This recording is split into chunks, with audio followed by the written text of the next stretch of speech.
Hello everyone and welcome back to our indirect taxes batch सफल।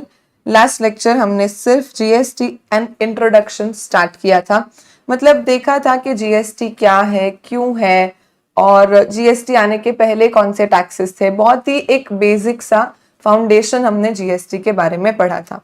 तो एक बार आगे बढ़ने से पहले हम क्विकली रिवाइज करेंगे कि हमने कल क्या देखा था एंड उसके बाद we shall move forward and complete the entire chapter of GST in India and introduction today. चल, so भाई हम क्या पढ़ रहे हैं? हम पढ़ रहे हैं indirect tax. हम पढ़ रहे हैं indirect tax. Now indirect tax पढ़ने के पहले हमने पढ़ा कि ये टैक्स क्या होता है. What do we understand by the term tax? तो टैक्स क्या है? एक पिक्यूनरी पेमेंट, मतलब एक कंपल्सरी, एक मॉनेटरी पेमेंट है जो हमको गवर्नमेंट को करना है।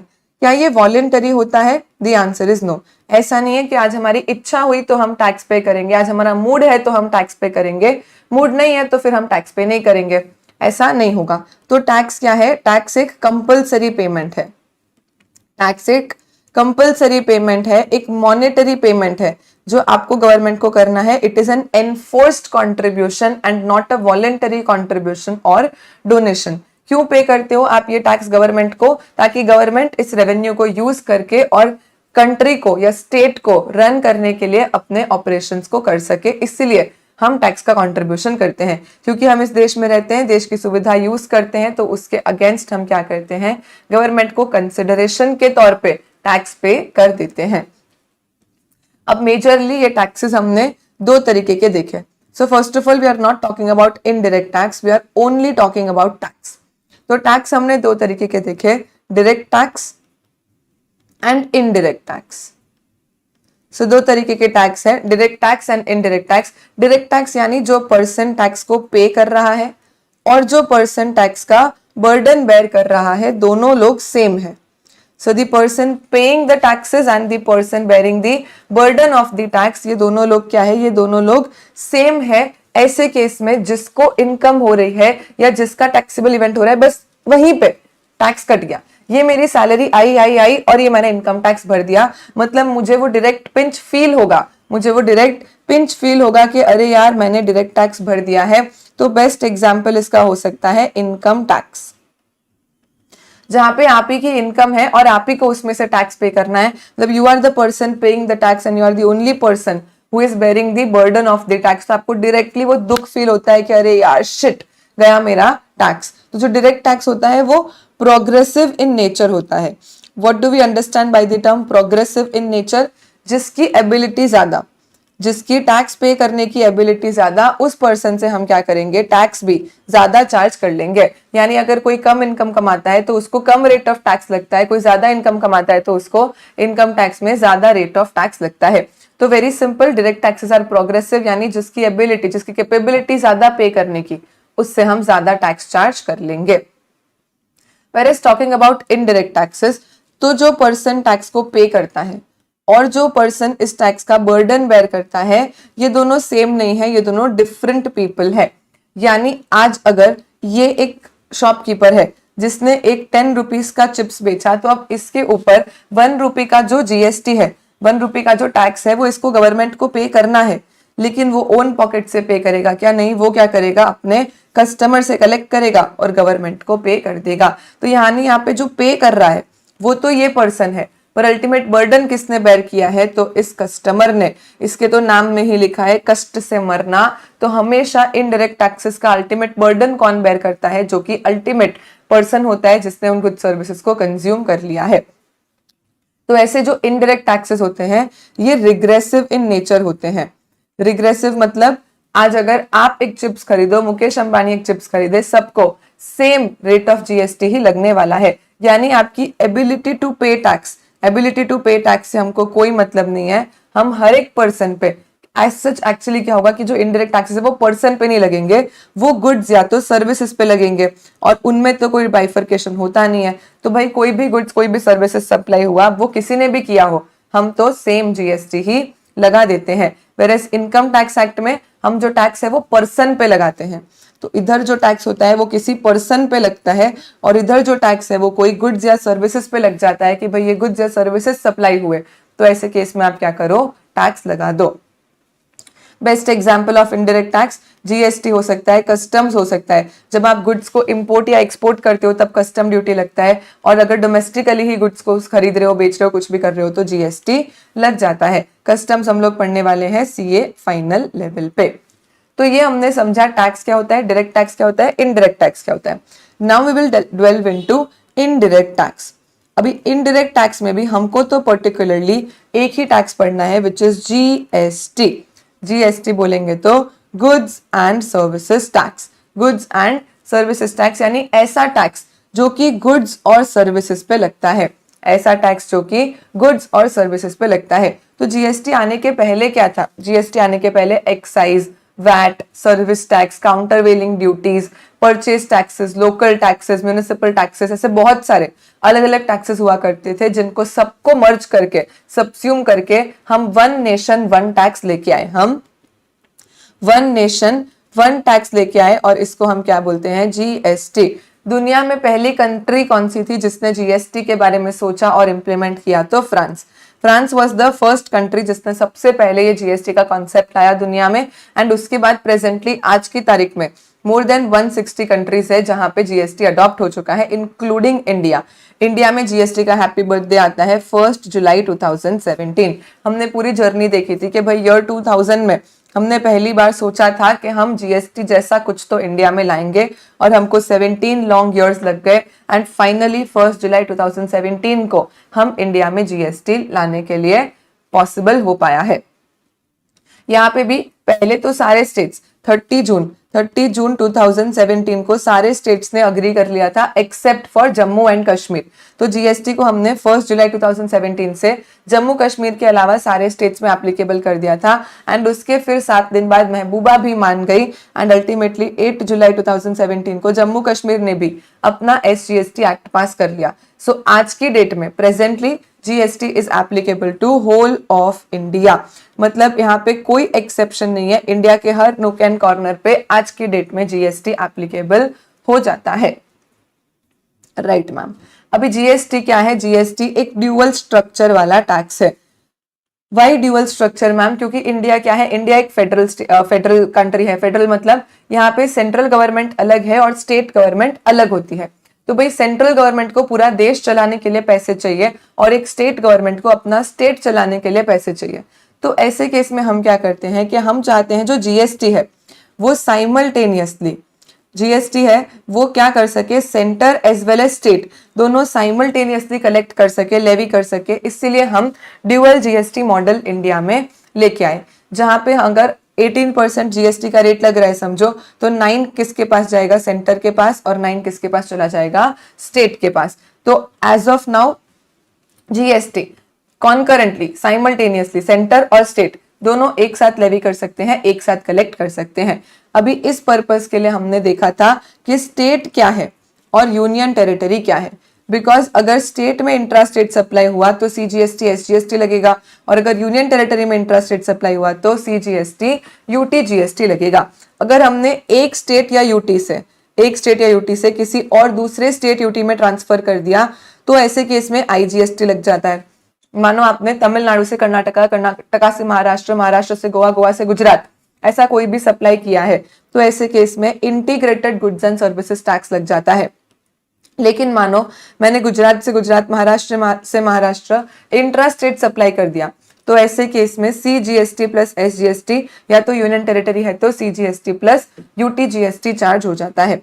तो इस पर्पस के लिए स्टेट क्या है और यूनियन टेरिटरी क्या है, तो भाई जो हमारे टोटल 28 जोग्राफिकल स्टेट्स है वो तो स्टेट है ही, प्लस इसके अलावा 3 यूनियन टेरिटरीज। बताओ कौन सी 3 यूनियन टेरिटरीज हमने पढ़ी थी, दिल्ली, जम्मू कश्मीर एंड पुडुचेरी। तो भाई यहाँ पे हमने 3 यूनियन टेरिटरीज पढ़ ली थी जो कि विथ लेजिस्लेचर है। मतलब ऐसी 3 यूनियन टेरिटरी जिनके पास अपना खुद का लेजिस्लेचर है, अपना खुद का चीफ मिनिस्टर है। ये एज सच एक्चुअली भले ही यूनियन टेरिटरीज हो, लेकिन इनको हम जीएसटी पर्पस के लिए क्या मान लेंगे, स्टेट मान लेंगे। तो भाई जीएसटी में कोई आपसे पूछे कि इंडिया में कितने स्टेट है, तो 28 states plus 3 union territories with legislature, Delhi, Jammu Kashmir और पुडुचेरी, इनको हम जीएसटी में स्टेट मानेंगे। सो जीएसटी के हिसाब से हमारे पास हो जाते हैं टोटल 31 स्टेट्स। बात करें अगर हम यूनियन टेरिटरीज की, तो भाई टोटल ज्योग्राफिकली 8 यूनियन टेरिटरीज होती है, जिसमें से 3 आपने यहाँ पे कवर कर ली, तो बची 5। तो जो बची हुई हमारी ऑल सीडी की जो हमारी बची हुई 5 यूनियन टेरिटरीज है, उनको हम क्या मान लेते हैं, यूनियन टेरिटरीज विदाउट लेजिस्लेचर। ये ऑल सीडी वाली 5 यूनियन टेरिटरी जीएसटी पर्पस के लिए यूनियन टेरिटरी बन जाती है।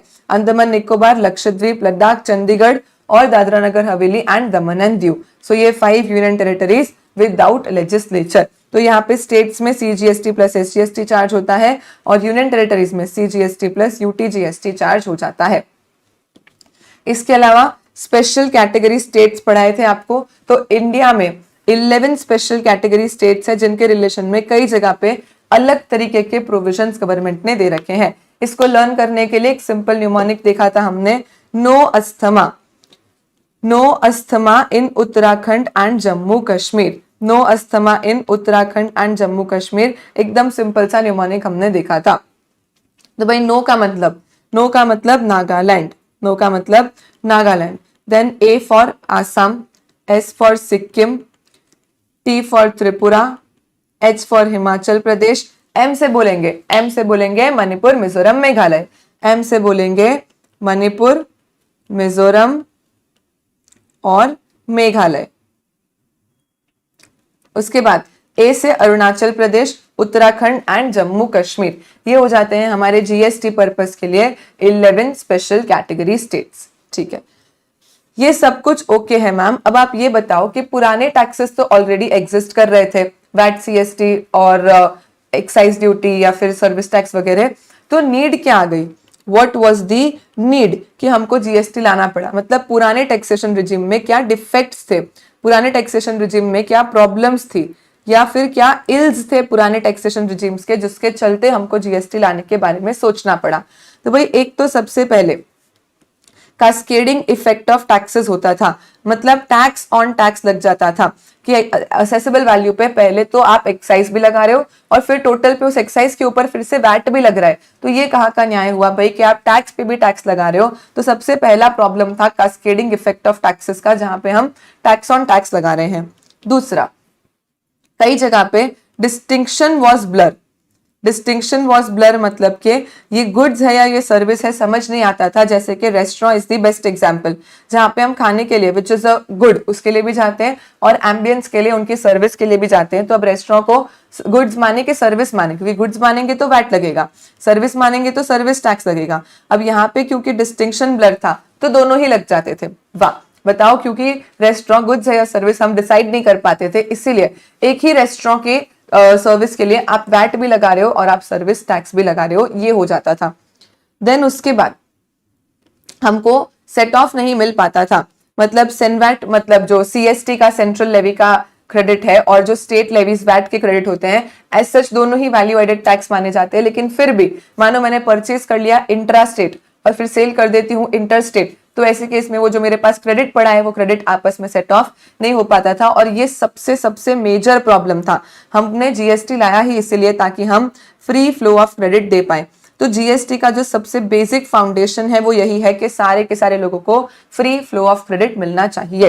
And last point under the ills और the deficiencies of earlier taxation regime was कि इंटीग्रेशन नहीं था, मतलब एक इंसान बिजनेस करे या इतने सारे अलग अलग टैक्सेस का कंप्लायंस करे कि वैट भी भरो, सीएसटी भी भरो, सर्विस टैक्स भी भरो, एक्साइज भी भरो, कोई म्युनिसिपल टैक्स है, ऑक्ट्रॉय है, परचेज टैक्स है, लोकल बॉडी टैक्सेस है, इतने सारे अलग अलग तरीके के टैक्सेस लेवी हो रहे हैं जो कि इंटीग्रेटेड नहीं है। तो आदमी तो मल्टीपल कंप्लायंसेस करने में ही रह जाएगा। तो ये सारे प्रॉब्लम्स के चलते हम लेके आए इंडिया में जीएसटी। तो जीएसटी फिर किस कॉन्सेप्ट पे बेस्ड था कि कभी भी कास्केडिंग ऑफ टैक्स तो होगा ही नहीं, नो कास्केडिंग ऑफ टैक्स। हम जीएसटी के ऊपर कभी भी जीएसटी नहीं लगाएंगे और अल्टीमेटली हर स्टेज पे सिर्फ जितना वैल्यू ऐड होगा उतना ही नया टैक्स लगेगा और अल्टीमेटली जो सारा का सारा टोटल बर्डन है वो आप फाइनल कंज्यूमर के ऊपर डाल देना। इसके लिए हमने एग्जाम्पल भी देखा था कि भाई जैसे ए ने सेल किया बी को, बी ने सेल किया सी को, सी ने सेल किया डी को, for 100, for 150, and for let's say 200। तो अब ऐसे केस में जब यहाँ पे ए ने बी को 100 में सेल किया और मानो 5 रुपीज का जीएसटी 5% जीएसटी का रेट है, तो बी टोटल क्या करेगा, बी टोटल 100 प्लस 5 ए को पे कर देगा 105। ऐसे केस में ए 100 तो अपने पास रखेगा और 5 क्या करेगा, गवर्नमेंट को पे कर देगा। डन। उसके बाद बी ने आगे सी को सेल किया 150 में, तो फिर से वो सी से क्या करेगा, 150 का 5% 7.5 कलेक्ट करेगा, लेकिन गवर्नमेंट को पूरा 7.5 पे नहीं करना है। पहले तो आपने अपनी पॉकेट से जो 5 ए को पे किया था वो आप इसमें से माइनस कर लो, मतलब वो 5 आप अपने पास रख लो एंड जो रिमेनिंग 2.5 है वो अब आपको गवर्नमेंट को देना है। तो अब ऐसे केस में जब सी ने बी को क्या किया होगा, 150 प्लस 7.5 पे किए होंगे, जिसमें से बी क्या करेगा, 2.5 गवर्नमेंट को पे कर देगा। उसके बाद सी ने जब डी को आगे सेल किया 200 में, तो अगेन 200 का 5% आ जाएगा 10, लेकिन सी को गवर्नमेंट को क्या करना है, 10 नहीं पूरा पे करना है, 10 में से 7.5 जो पहले सी ने बी को दिए थे वो अपने पास रिकवर कर लेगा, जो बचा है 2.5 वो गवर्नमेंट को पे कर देगा। आइडियली गवर्नमेंट को लास्ट में गुड्स 200 पे बिके हैं, उसका 5% 10 टोटल गवर्नमेंट को मिलना चाहिए।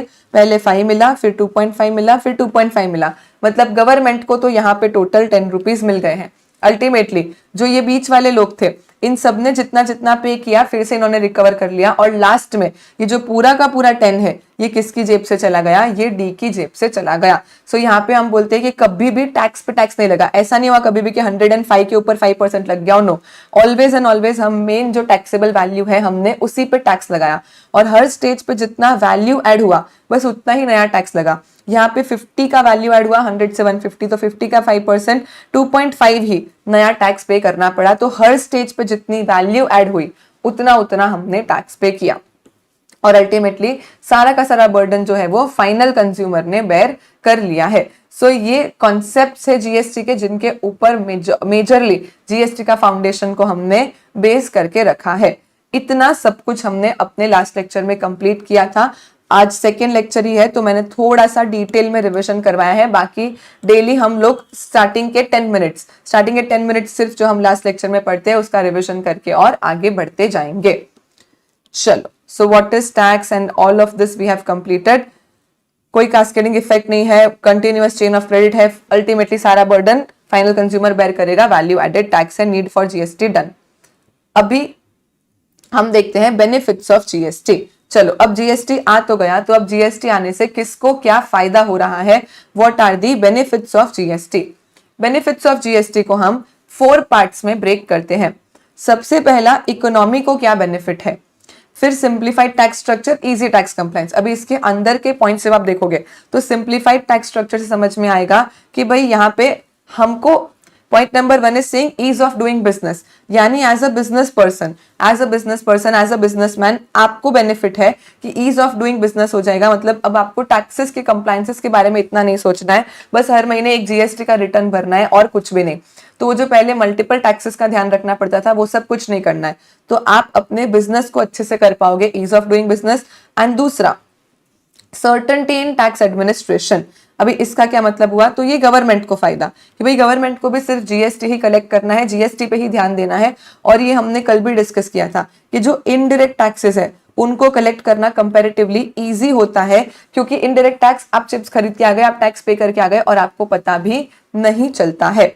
तो यहाँ पे सिंप्लीफाइड टैक्स स्ट्रक्चर में हम ऐसे याद रख लेंगे कि सिंपल तो हुआ है, फर्स्ट पॉइंट में सिंपल हुआ है बिजनेस के लिए और सेकेंड पॉइंट में सिंपल हुआ है गवर्नमेंट के लिए। सो पहले तो हम 4 पार्ट में ब्रेक करेंगे। सबसे पहले कि पूरी की पूरी इकोनॉमी को क्या बेनिफिट्स मिल रहे हैं, उसके बाद सिंप्लीफाइड टैक्स स्ट्रक्चर हुआ है किस किस के लिए, बिजनेसमैन के लिए पॉइंट नंबर 1, गवर्नमेंट के लिए point number 2, then easy tax compliances. And ultimately हम ये सब कुछ कर क्यों रहे हैं, अल्टीमेटली इकोनॉमी को बेनिफिट देना, बिजनेस को बेनिफिट देना, गवर्नमेंट के लिए चीजें आसान होना, ये सब कुछ हम कर ही क्यों रहे हैं, ताकि ट्रेड और इंडस्ट्री को एडवांटेज मिले। मतलब बिजनेसमैन जो कंट्री के लिए अर्न कर रहे हैं, काम कर रहे हैं, उनको अल्टीमेट एडवांटेज मिले, उनको अल्टीमेट बेनिफिट मिले। हर इंडस्ट्री जो इंडिया में काम कर रही है उसको एक पुश मिले, तो benefit to industry. Point by point अंदर सब कुछ समझते हैं। तो सबसे पहले हम बोल रहे हैं बेनिफिट्स टू इकोनॉमी। कितनी बड़ी बात कर दी कि कंट्री एज अ होल, पूरे के पूरे देश की इकोनॉमी को जीएसटी आने से क्या बेनिफिट होता है। सबसे पहले creation of unified national market. Unified national market मतलब जीएसटी को हम क्या बोलते हैं, वन नेशन वन टैक्स, कि अभी कोई मल्टीपल टैक्सेस नहीं है, एक कंट्री में एक ही टैक्स लगता है विच इज जीएसटी। आप इंडिया के किसी भी कोने में चले जाओ, कहीं से भी सेल करो, कहीं भी परचेस करो, आपको हर जगह पे एक ही तरीके का टैक्स लगेगा विच इज जीएसटी, जिससे एक यूनिफाइड नेशनल मार्केट बन चुका है। Second, boost to make in India initiative. भाई पहले अगर इंडिया के बाहर से कोई मानो फॉरेन डायरेक्ट इन्वेस्टमेंट लेके इंडिया में आता था कि मुझे इंडिया में मैन्युफैक्चरिंग करना है, उस बेचारी को कितने सारे टैक्सेस के बारे में समझना पड़ता था कि वो समझेगा मैन्युफैक्चरिंग पे उसको एक्साइज लगेगा, सेल्स पे वैट लगेगा, सीएसटी लगेगा, सर्विस टैक्स लगेगा, तो वो इन सब में ही रह जाता था और वो सोचता था कि यार इतना कॉम्प्लिकेटेड टैक्स स्ट्रक्चर है, क्यों इंडिया में जाना। जीएसटी आने के बाद चीजें बहुत सिंपल हो गई, तो जो फॉरेन से भी अगर कोई आ रहे हैं इंडिया में इन्वेस्ट करना चाह रहे हैं तो उनको भी बस एक ही कंप्लायंस करना होगा विच इज जीएसटी कंप्लायंस, जिसके चलते इंडिया में मेक इन इंडिया इनिशिएटिव को एक बूस्ट मिला। अब मेक इन इंडिया को बूस्ट मिला यानी बिजनेसमैन भी खुश, बाहर से लोग आ रहे हैं वो भी खुश, तो अल्टीमेटली क्या होगा, एम्प्लॉयमेंट्स जनरेट होंगे, एम्प्लॉयमेंट्स जनरेट होंगे, इन्वेस्टमेंट्स बढ़ेगी और एक्सपोर्ट्स भी बढ़ेगी। सो यहाँ पे हम देखते हैं कि पूरी की पूरी इकोनॉमी एज अ होल, पूरी की पूरी कंट्री को क्या एडवांटेजेस मिल रहे हैं जीएसटी के आने से। तो भाई सबसे पहले creation of unified national market, one nation one tax. उसके बाद मेक इन इंडिया इनिशिएटिव को बूस्ट मिला एंड इसके चलते, क्योंकि मेक इन इंडिया इनिशिएटिव को बूस्ट मिला, एम्प्लॉयमेंट बढ़े, इन्वेस्टमेंट बढ़े और एक्सपोर्ट्स भी बढ़ गए। सिंप्लीफाइड टैक्स स्ट्रक्चर को कैसे याद रखेंगे, पहला पॉइंट बिजनेसमैन के लिए, दूसरा पॉइंट गवर्नमेंट के लिए, कि क्योंकि टैक्स स्ट्रक्चर सिंपल हो गया, क्योंकि आपको मल्टीपल चीजें नहीं करनी है, एक ही सिंपल टैक्स स्ट्रक्चर में सारे कंप्लायंसेस करने हैं, तो टैक्स स्ट्रक्चर सिंपल होने के कारण ईज ऑफ डूइंग बिजनेस मिल गया आपको, यानी बिजनेसमैन कंपैरेटिवली थोड़ा सा फ्री है, अब वो अपने बिजनेस पे ध्यान दे सकता है, कंप्लायंसेस के बारे में नहीं सोचना है। एंड दूसरा, गवर्नमेंट को भी अब एक ही तरीके का टैक्स कलेक्ट करना है, तो यहीं पे सारा ध्यान देंगे तो एडमिनिस्ट्रेशन भी इजी हो जाता है। इजी टैक्स कंप्लायंस कैसे हुआ, तो भाई जीएसटी के लिए आपको कहीं पे भी लाइन में खड़े रहने की जरूरत नहीं होती है। ऐसा जीएसटी का कोई कंप्लायंस नहीं है जो ऑफलाइन होता है, सब कुछ जीएसटी के पोर्टल से होता है। Every single thing is done from gst.gov.in, GST का पोर्टल है, यहीं से सारे के सारे कंप्लायंसेस हो जाते हैं। तो बिकॉज हम आईटी का, इंफॉर्मेशन टेक्नोलॉजी का ग्रेटर यूज करते हैं, चीजें ऑटोमेट हो गई है, ऑटोमेट होने से इजी और फास्ट हो गई है एंड अल्टीमेटली आपकी कंप्लायंस कॉस्ट रिड्यूस हो जाती है। क्यों? क्योंकि जीएसटी के रिटर्न्स इतने सिंपल है, हम आगे जाके पोर्टल देखेंगे, समझेंगे, यू विल अंडरस्टैंड कि आप खुद भी अगर चाहो तो अपना जीएसटी का रिटर्न खुद भर सकते हो, आपको कोई सीए की या कोई प्रैक्टिशनर की जरूरत नहीं है जो आपको रिटर्न भर के दे। अभी प्रैक्टिकली लोग सीए से भरवाते हैं या किसी रिटर्न फाइलर से भरवाते हैं, which is a different story, but अगर आप एक बार सीख लो तो एकदम सिंपल है, आप खुद से भी कर सकते हो। एंड ऑल्सो क्योंकि अलग अलग जगह पे कहीं जाके लाइन में नहीं खड़े रहना है, सब कुछ इंफॉर्मेशन टेक्नोलॉजी के थ्रू, सब कुछ ऑनलाइन, सब कुछ फटाफट हो जाता है, तो आपकी जो कंप्लायंस कॉस्ट है वो कम हो जाती है। ऑल्सो पहले आप सर्विस टैक्स, वैट, सबके अलग अलग कंप्लायंसेस करते थे तो आपकी कॉस्ट बढ़ जाती थी, बट अभी आपको बस एक ही रिटर्न भरना है जीएसटी का और कुछ नहीं करना है, तो सीधी सी बात है आपकी जो टोटल ये सारे टैक्सेस को कंप्लाई करने का खर्चा होगा वो कम हो जाएगा। तो टैक्स कंप्लायंस इजी हो गया। इजी कैसे हुआ? एक तो खर्चा कम हुआ। इजी कैसे हुआ? तो एक तो खर्चा कम हुआ और दूसरा सारी चीजें ऑटोमेटेड हो गई, मुझे कहीं लाइन में जाके खड़े नहीं रहना है, कहीं पे कुछ और नहीं करना है, सब कुछ बस एक पोर्टल के थ्रू, इंफॉर्मेशन टेक्नोलॉजी के थ्रू फटाफट हो जाएगा, तो मेरा टाइम भी सेव हो जाएगा। अभी अल्टीमेटली हमने ये सब क्यों किया, क्यों हमने पूरे नेशन को बेनिफिट दिया, टैक्स स्ट्रक्चर को सिंपल किया, लोगों की कॉस्ट्स बचाने के बारे में सोचा, ताकि अल्टीमेटली हमारा ट्रेड एंड इंडस्ट्री बूम कर सके, ट्रेड एंड इंडस्ट्री को एडवांटेज मिले, बिजनेसमैन खुश रहे। तो भाई इस तरीके से जीएसटी लाए हैं कि पूरी की पूरी इंडस्ट्री को बेनिफिट मिल सके, और वो जो पुराने टैक्सेशन रिजीम के इल इफेक्ट्स थे कि भाई कास्केडिंग हो रही है, टैक्स पे टैक्स लग रहा है, जिससे बिजनेसमैन खुश नहीं थे, वो सारी चीजें हमने मिटिगेट करने की कोशिश की है। बिजनेसमैन खुश रहेंगे, इंडस्ट्री प्रॉस्पर करेगा, तो ओवरऑल देश तो खुद ही प्रॉस्पर कर लेगा। तो ये प्योर थ्योरी वाली चीज है कि भाई जीएसटी आने से इंडिया को क्या बेनिफिट्स मिले हैं। अभी ये मैं आपको नहीं भी पढ़ाती तो भी आप खुद से भी पढ़ के समझ के लर्न कर सकते थे, बट ऑब्वियसली ऐसा हम कुछ भी नहीं करने वाले हैं। कोई भी कितनी भी सिंपल चीज होगी हम उसका 100% कवरेज क्लास में करने ही वाले हैं। सो बेनिफिट्स ऑफ जीएसटी को अगर मैं मेजरली 4 पार्ट में ब्रेक करूं तो इकोनॉमी को क्या बेनिफिट मिले, टैक्स स्ट्रक्चर सिंप्लीफाई हो गया, कंप्लायंसेस इजी हो गए और अल्टीमेटली पूरी की पूरी ट्रेड इंडस्ट्री को बेनिफिट मिला। फिर इसके अंदर हमने 2-2, 3-3 पॉइंट सब में देख लिए हैं। States and UT for GST purpose और स्पेशल कैटेगरी स्टेट्स हमने कल ही कंप्लीट कर लिए थे। Now let's understand about classification under GST. अब इसका क्या मतलब है तो देखो, लेट्स से फॉर एग्जांपल मैंने एक कैलकुलेटर बेचा। अब कैलकुलेटर गुड्स तो है, मुझे पता है इसको बेचने पे जीएसटी लगना चाहिए, पर रेट ऑफ टैक्स क्या होगा? अब ऐसा तो है नहीं कि आप कोई भी गुड्स बेचो तो सेम ही जीएसटी लगता है। जीएसटी में कई गुड्स पे 5% रेट है, किसी पे 12, किसी पे 18, किसी पे 28। तो मुझे कैसे पता चलेगा कि मेरे कैलकुलेटर पे कौन सा रेट ऑफ जीएसटी लगेगा? लेट्स से फॉर एग्जाम्पल मैं एक टीचर हूं, मैंने टीचिंग सर्विसेज दिया, तो मुझे कैसे पता चलेगा कि अपने जो मेरे स्टूडेंट्स हैं उनसे मुझे क्या रेट ऑफ जीएसटी चार्ज करना है? हाउ डू आई डिटरमाइन कि मेरे जो गुड्स है, मेरे जो सर्विसेज है, उन पे क्या रेट ऑफ जीएसटी लगता है? इसके लिए गवर्नमेंट ने क्या किया, तो जैसे हम पहले बात करते हैं गुड्स की, तो गुड्स को कैटेगराइज कर दिया गया है, क्लासिफाई कर दिया गया है as per HSN code. What is HSN code? किसी ने सुना है, कहीं पे पढ़ा है? HSN code is harmonised system of nomenclature. Harmonised system of nomenclature. Nomenclature यानी किसी को नाम देना। तो हमने क्या किया, हर गुड्स को हार्मोनाइज सिस्टम ऑफ नॉमेनक्लेचर के हिसाब से नंबर्स दे दिए। टोटल ये 8 डिजिट तक जा सकता है। मतलब लेट्स से फॉर एग्जांपल हमने ऐसा बोला कि भाई कॉटन का HSN कोड स्टार्ट होता है 02 से। Just an example, 02 is cotton. अभी उसमें 0204 हम अंदर और गए रॉ कॉटन, फिर 0204016, तो ये मानो होगा, ये कॉटन का हम मानो कि कॉटन को प्रोसेस कर दिया एंड उसके बाद वो जो मेडिकल में यूज होता है सैनिटाइज्ड कॉटन है या ऐसा कुछ है, एंड उसके बाद 02041618 ये पूरा अलग और पैकेज्ड कॉटन है या फिर फ्रेग्रेंस्ड कॉटन है, ऐसा कुछ भी है। तो इस तरीके से हम एक HSN कोड से स्टार्ट करते हैं जो कि ब्रॉड होता है 2 डिजिट का। फिर उसके बाद उसमें हम हेडिंग डालते हैं, सब हेडिंग डालते हैं, and ultimately last maximum classification जो हो सकता है वो 8 डिजिट तक का क्लासिफिकेशन हो सकता है। तो हर एक गुड्स को इस तरीके से हार्मोनाइज्ड सिस्टम ऑफ नॉमेनक्लेचर के हिसाब से बाइफरकेट कर दिया है, और फिर गवर्नमेंट ने हर एक नॉमेनक्लेचर के लिए रेट ऑफ जीएसटी बता दिया है। तो आपको क्या करना है, आपके गुड्स कौन से HSN कोड में फॉल होते हैं ये फाइंड आउट कर लो, एंड उस HSN कोड के सामने क्या रेट ऑफ टैक्स लगता है, बेस्ड ऑन दैट आपको जीएसटी लगा देना है। चल, जैसे कि लेट्स सी हम बात करते हैं कैलकुलेटर के HSN कोड की।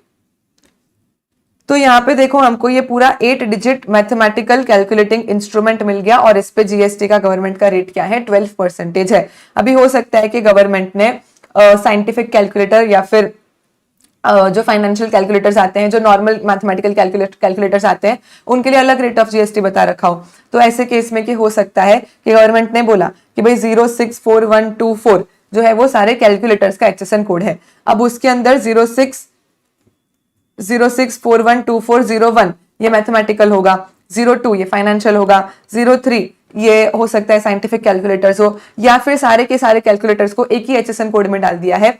वो हम HSN कोड देख के फाइंड आउट कर लेंगे कि भाई हमारे पर्टिकुलर जो गुड्स है उनका क्या HSN कोड है। तो कैलकुलेटर का यहाँ पे 90172020 HSN कोड है, और उसके सामने 12% जीएसटी का रेट है। ऐसे आप किसी भी प्रोडक्ट का HSN कोड फाइंड आउट कर सकते हो। जैसे देखो सेलो टेप, तो सेलो टेप का HSN कोड अभी यहाँ पे देखो 3919 ये मेजर हेडिंग है। अब इसके अंदर हमने देखा कि प्लास्टिक वाला टेप है या वो अलग अलग तरीके के टेप्स आते हैं, तो कौन सा वाला टेप है, बेस्ड ऑन दैट आप क्लासिफिकेशन में जाके और अपने पर्टिकुलर HSN कोड के सामने क्या रेट ऑफ जीएसटी लगता है ये आप फाइंड आउट कर सकते हो। तो सारे के सारे गुड्स को गवर्नमेंट ने क्या किया, HSN कोड में बाइफरकेट कर दिया। तो आपके गुड्स का क्या HSN कोड है फटाफट से फाइंड आउट करो, एंड उसके सामने क्या रेट ऑफ टैक्स बताया है वो आपके गुड्स पे एप्लीकेबल हो जाएगा। सेम गोज विद सर्विसेज, जैसे गुड्स के लिए HSN कोड है वैसे सर्विसेज के लिए scheme of classification of services है। तो ये स्कीम ऑफ क्लासिफिकेशन के हिसाब से, तो यहाँ पे भाई आप डॉक्टर हो, टीचर हो, इंजीनियर हो, जो भी अलग अलग तरीके की सर्विसेज होती है उन सबको यहाँ पे scheme of classification of services में बाइफरकेट कर दिया है। तो आपका क्या सर्विस है फाइंड आउट करो, उसके सामने क्या गवर्नमेंट ने रेट ऑफ जीएसटी बताया है वो आपके सप्लाई पे, एप्लीकेबल हो जाएगा। So this is about classification under GST, जहां पे गुड्स के लिए हम HSN कोड यूज करते हैं और सर्विसेज के लिए हम scheme of classification of services को यूज करते हैं। डन। अब जैसे कि लेट्स से मैंने सोचा मैं ये पेन बेचूंगी। अब यहाँ पे मुझे डाउट्स हो सकते हैं कि इसको मैं स्टेशनरी पेन में क्लासिफाई करूं, इलेक्ट्रॉनिकल पेन में क्लासिफाई करूं, तो कौन से HSN कोड में क्लासिफाई करूं। तो हर HSN कोड के अपने प्रॉपर डिस्क्रिप्शंस दिए होते हैं, तो आप प्रॉपरली रूल्स पढ़ोगे, डिस्क्रिप्शन समझोगे एंड देन यू डिसाइड कि आपको कौन से HSN कोड को फॉलो करना है। अब ये चीज हम बहुत डिटेल में CA फाइनल लेवल पे पढ़ते हैं कि कभी अगर ऐसा कंफ्यूजन हो रहा है कि ये पेन ही है ना, अब स्टेशनरी वाले पेन पे रेट लगता है मानो 5%, पर अगर कोई इलेक्ट्रॉनिकल पेन है उस पे रेट लगता है 18%, तो मैं इस पे क्या लगाऊं। तो ऐसे एकदम प्रॉपर क्लासिफिकेशन कैसे किया जाता है वो हम CA फाइनल लेवल पे पढ़ने वाले हैं। एज ऑफ नाउ इसका कोई टेंशन आपको लेना नहीं है, क्वेश्चन आपको हमेशा रेट ऑफ GST बताएगा ही और आपको वही रेट को अप्लाई कर देना रहेगा। चलो, now we talk about taxes subsumed in GST and taxes not subsumed in GST। तो भाई जैसे अभी हमने कल बात किया था कि जो भी पुराने टैक्सेस थे, जो भी हमारे excise service tax, countervailing duty, special countervailing duty, central sales tax या तो कोई भी दूसरी तरीके का सरचार्ज या सेस जो गुड सर्विसेज के सप्लाई पे लगता था, उन सबको हमने क्या किया, सबस्यूम कर लिया है GST के अंदर। तो कई सारे तरीके के सेंट्रल टैक्सेस थे, कई सारे तरीके के स्टेट टैक्सेस थे, जिन सबको हमने क्या किया, हटाया और मर्ज करके एक टैक्स बना दिया विच इज GST। तो कुछ सेंट्रल टैक्सेस की बात करें तो सेंट्रल एक्साइज होता था, फिर स्टेट एक्साइज अलग होता था, फिर सर्विस टैक्स तो पूरा सेंटर पे एक ही लगता था, काउंटर वेलिंग ड्यूटी CST। अभी जब इंट्रा स्टेट सप्लाई करते थे तो वैट लगता था, इंटर स्टेट पे CST लगता था, तो वो सेंट्रल में आ गया। फिर कोई भी दूसरा सेस या सरचार्ज जो गुड्स या सर्विसेज के सप्लाई पे लगता था, उन सबको मर्ज करके हमने क्या किया, GST में सबस्यूम कर दिया। तो luxury tax, lottery betting, not battery lotting, it is lottery betting, gambling पे कोई टैक्स लगता है, purchase tax, VAT, advertisement tax, इन सबको हमने सबस्यूम करके क्या किया, एक टैक्स बना दिया विच इज GST। ये एक छोटा सा पॉइंट अलग है जो हम 2 मिनट में इस पे फिर से आते हैं, बाकी सिंपल है। अगर एग्जामिनर आपसे पूछे कि बताओ टैक्सेस सबस्यूम्ड इन GST, जितने भी याद आए, excise service tax, VAT, CST, countervailing duty, special countervailing duty, purchase tax, सारे के सारे टैक्सेस GST में सबस्यूम हो चुके हैं। ये इतना इंपॉर्टेंट नहीं है, इंपॉर्टेंट है taxes not subsumed in GST। ये वाला पर्टिकुलर पॉइंट आपको MCQ में पूछा जा सकता है। ये वाली जो टेबल है, बहुत अच्छे से टेबल को पूरा लर्न करना है, MCQ पोटेंशियल है इसमें कि भाई कौन से टैक्सेस है जो आज भी कंटिन्यू हो रहे हैं। भाई आपने बोला 1 नेशन 1 टैक्स है, आपने बोला 1 नेशन 1 टैक्स है, लेकिन फिर भी कुछ टैक्सेस ऐसे हैं जो GST आने के बाद आज भी अबॉलिश नहीं हुए हैं और GST आने के बाद भी वो टैक्सेस कंटिन्यू हो रहे हैं, गवर्नमेंट ने उनको बंद नहीं किया है। तो ऐसे कुछ 5-6 केसेस है जो हमको देखना है कि भाई even after GST is being implemented, फिर भी ये टैक्सेस आज के डेट में भी कंटिन्यू हो रहे हैं, ये GST में सबस्यूम नहीं हुए हैं। चलो 1 by 1 समझते हैं और फिर पूरा टेबल क्लास में ही लर्न कर लेंगे, लाइफ में कभी नहीं भूलोगे। तो सबसे पहले alcoholic liquor for human consumption. अभी देखो बहुत इंपॉर्टेंट है, लिक्कर की बात हो रही है लेकिन फॉर ह्यूमन कंजम्पशन। अभी आप समझो तो सैनिटाइजर बनाने के लिए भी अल्कोहल यूज होता है, लेकिन वो इंडस्ट्रियल कंजम्पशन वाला अल्कोहल है, उसकी बात नहीं कर रहे, उस पे तो GST लगता है। सिर्फ और सिर्फ जो गम बुलाने के, पीने के काम आता है, हम उस वाले अल्कोहलिक लिक्कर की बात कर रहे हैं। तो ह्यूमन कंजम्पशन के लिए ये जो भी लिक्कर, दारू, बियर, वाइन, जो भी आप बोल लो अपनी लैंग्वेज में, सब कुछ जो भी है अल्कोहलिक लिक्कर है जो कोई ह्यूमन कंज्यूम कर सकता है, उस पे GST नहीं लगता है, उसको आज भी GST के परव्यू से बाहर रखा गया है। मैम ऐसा क्यों किया? लिक्कर तो मतलब इतना ज्यादा बिकता है इंडिया में और GST तो लगना ही चाहिए ना उस पे। अभी अंडरस्टैंड क्या होता है, लिक्कर पे जो भी टैक्सेस कलेक्ट होते हैं वो स्टेट गवर्नमेंट को मिलते हैं, राइट। लिक्कर का जब मैन्युफैक्चरिंग करते हैं तो उस पे स्टेट एक्साइज लगता है, ना कि सेंट्रल एक्साइज। तो सारे के सारे स्टेट्स भर के भारी परसेंटेजेस से अल्कोहल पे टैक्सेस कलेक्ट कर रहे थे ऑलरेडी। फिर उसके बाद गवर्नमेंट बोलती है हम GST लेके आएंगे, तो सारे स्टेट ने मना कर दिया कि भाई अगर जीएसटी आया तो ये जो इतना भारी भारी टैक्सेस हमको मिल रहा है अल्कोहल पे वो मिलना बंद हो जाएगा, क्योंकि जीएसटी में तो मैक्सिमम रेट है। अभी आज के डेट में आप प्रैक्टिकली देखो तो 28% से ज्यादा जीएसटी किसी भी गुड्स या सर्विसेज पे नहीं लगता है। तो भाई मैक्सिमम 28% था, उससे कई ज्यादा जीएसटी, उससे कई ज्यादा टैक्सेस एक्साइज और वैट के नाम पे ऑलरेडी स्टेट गवर्नमेंट्स यहाँ पे अल्कोहलिक लिकर पे लेवी कर रही थी। तो अगर जीएसटी आ जाता तो यहाँ पे लिकर पे जो इतना ज्यादा टैक्स हमको मिल रहा है वो नहीं मिल पाता। तो सारे स्टेट ने मना कर दिया कि ना, हम तो जीएसटी लाने ही नहीं देंगे, क्योंकि हमारा जो अल्कोहल पे रेवेन्यू अर्न हो रहा है वो अननेसेसरीली चला जाएगा। तो सेंट्रल गवर्नमेंट ने बोला कि चलो ठीक है, हम तुमको वचन देते हैं, हम तुमको वचन देते हैं कि alcoholic liquor for human consumption पे ना आज जीएसटी लगता है ना कभी फ्यूचर में जीएसटी लगेगा। हमने जो हमारा जीएसटी का चार्जिंग सेक्शन है, सेक्शन 9 जो हम चार्ज के चैप्टर में पढ़ेंगे, चार्जिंग सेक्शन के अंदर ही लिख दिया, बेयर एक्ट के अंदर ही लिख दिया कि जीएसटी हर गुड्स सर्विसेज पे लेवी होगा except alcoholic liquor for human consumption. मतलब गवर्नमेंट ने सबको वचन दे दिया कि alcoholic liquor for human consumption पे हम जीएसटी कभी नहीं लेवी करेंगे, ऐसा हमने बेयर एक्ट के अंदर ही लिख दिया। तो फिर सारे स्टेट्स खुश हो गए कि चलो चलो ठीक है, फिर तो बाकी सारे गुड सर्विसेज में तो चलेगा, जीएसटी ला दो। तो यहाँ पे alcoholic liquor for human consumption को हमने जीएसटी के परव्यू से बाहर ही कर दिया। It is outside the purview of GST, यानी उस पे पावर टू टैक्स आज भी जैसे पहले स्टेट्स के पास हुआ करता था वैसे आज भी उस पे टैक्सेस लेवी करने का पावर स्टेट्स के पास ही है।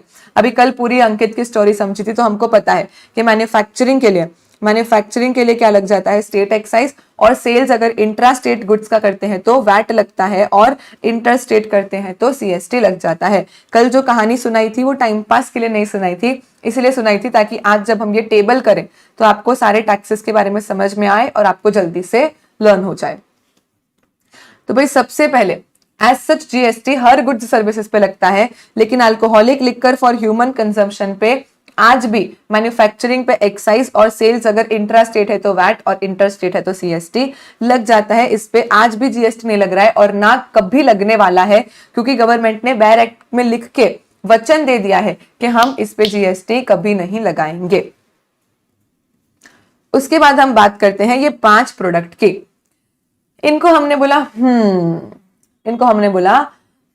एक काम करो तुम जाके नैप ले लो। इनको हमने बोला एक काम करो तुम जाके नैप ले लो। मतलब इन जो 5 प्रोडक्ट, ये जो हमारे नैप वाले 5 प्रोडक्ट है, इन पे जीएसटी आज नहीं लगता है, लेकिन फ्यूचर में हम इन पे जीएसटी लगाना चाहते हैं। हमारा इंटेंशन तो है कि आज नहीं तो कल इन पे हम जीएसटी लगा ही देंगे। देखो डिफरेंस क्या है, अल्कोहल पे तो ना आज लगा रहे हैं और ना कभी हमारा इंटेंशन है फ्यूचर में लगाने के लिए। अल्कोहल ने तो आपको क्या कर दिया है, ब्रो जोन कर दिया है। अल्कोहल को हमने ब्रो जोन कर दिया कि भाई ना आज कोई चांस है ना फ्यूचर में कोई चांस होने वाला है, लेकिन जो ये हमारे नैप वाले 5 पेट्रोलियम प्रोडक्ट है इनको हमने फ्रेंड जोन करके रखा है कि कभी आगे जाके कुछ हुआ तो आपका चांस बन जाएगा।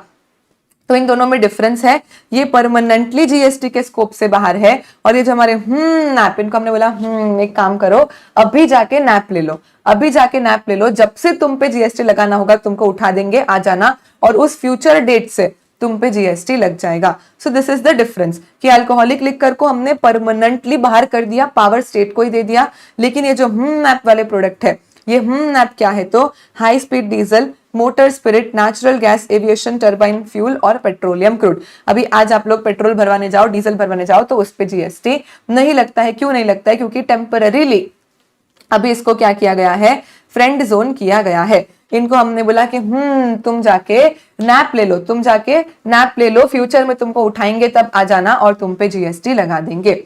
सो nap is high speed diesel, motor spirit, natural gas, aviation turbine fuel और पेट्रोलियम क्रूड। इनको हम बोलते हैं प्यार से हमारे 5 पेट्रोलियम प्रोडक्ट्स।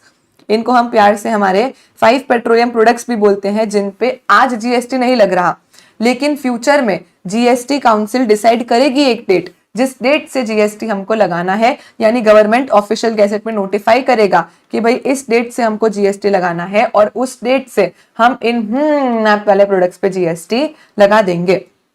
तो तब तक के लिए क्या करना है, सिंपल, तब तक के लिए मैन्युफैक्चरिंग कर रहे हो तो एक्साइज लगाओ, और अगर सेल्स कर रहे हो इंट्रास्टेट तो वैट लगाओ, इंट्रास्टेट कर रहे हो तो सीएसटी लगा दो, एकदम एकदम सिंपल।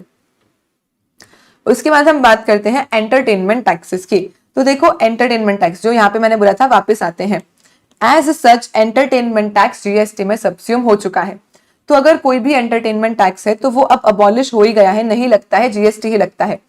एक्सेप्ट अगर कोई एंटरटेनमेंट टैक्स लोकल बॉडीज के पास पावर था, अगर गवर्नमेंट की लोकल बॉडीज के पास पावर था किसी पर्टिकुलर ट्रांजैक्शन पे एंटरटेनमेंट टैक्स लगाने का, तो वो हमने कंटिन्यू रखा है। तो एज सच सारे तरीके के एंटरटेनमेंट टैक्सेस जीएसटी में सबस्यूम हो चुके हैं।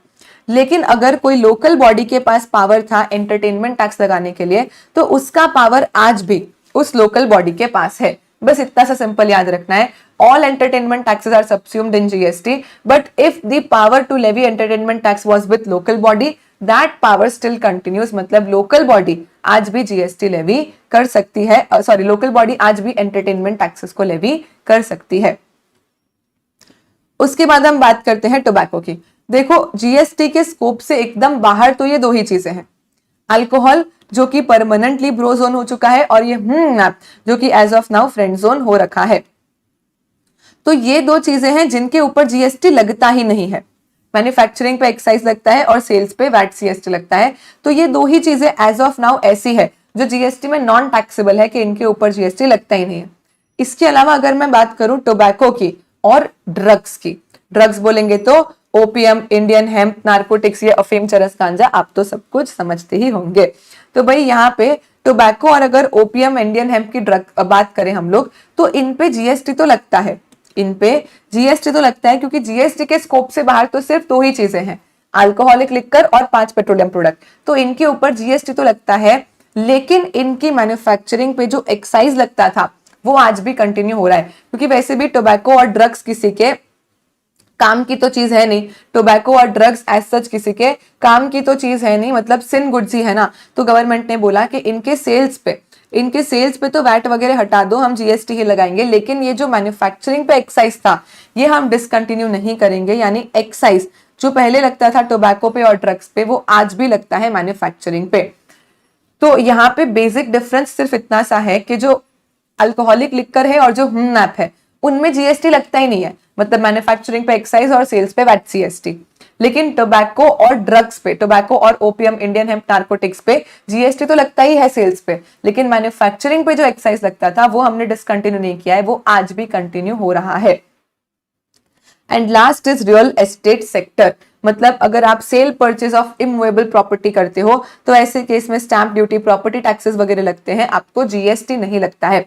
हावेवर आप में से किसी ने अगर नया घर खरीदा होगा अंडर कंस्ट्रक्शन, कि भाई अभी कोई स्कीम बन रही है उसमें बिल्डर से घर खरीदा, तो मैम उसने तो हमसे जीएसटी लिया था, बनाया क्या उसने हमको? The answer is no. अगर कंप्लीटेड लैंड बिल्डिंग होता है, कंप्लीटेड लैंड बिल्डिंग, तो ऐसे केस में जीएसटी नहीं लगता। अगर कोई अंडर कंस्ट्रक्शन लैंड बिल्डिंग है, मतलब जिसका अभी तक कंप्लीशन सर्टिफिकेट नहीं आया, ये चीज हम सप्लाई के चैप्टर में वापस डिस्कस करेंगे, तो अगर कोई कंप्लीटेड लैंड बिल्डिंग है तो वो outside the scope of GST है, उस पे स्टैंप ड्यूटी, प्रॉपर्टी टैक्सेस वगैरह लगते हैं। लेकिन जो कंप्लीटेड बिल्डिंग नहीं है, ये जो आप बिल्डर से स्कीम वगैरह खरीदते हो, जो बन रही होती है, चल रही होती है, उन केसेस में जीएसटी लगता है। क्यों लगता है, क्या होता है, वो हम सप्लाई के चैप्टर में देख लेंगे। So for now immovable property अगर है, मतलब रियल एस्टेट सेक्टर है, कंप्लीटेड लैंड बिल्डिंग है, तो उसको जीएसटी के स्कोप से बाहर रखते हैं।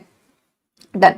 अभी इस टेबल को लर्न कैसे करना है, क्योंकि मैम कहीं पे तो स्टेट एक्साइज है, कहीं पे सेंट्रल एक्साइज है, तो कैसे याद रहेगा कहां पे क्या हमको करना है।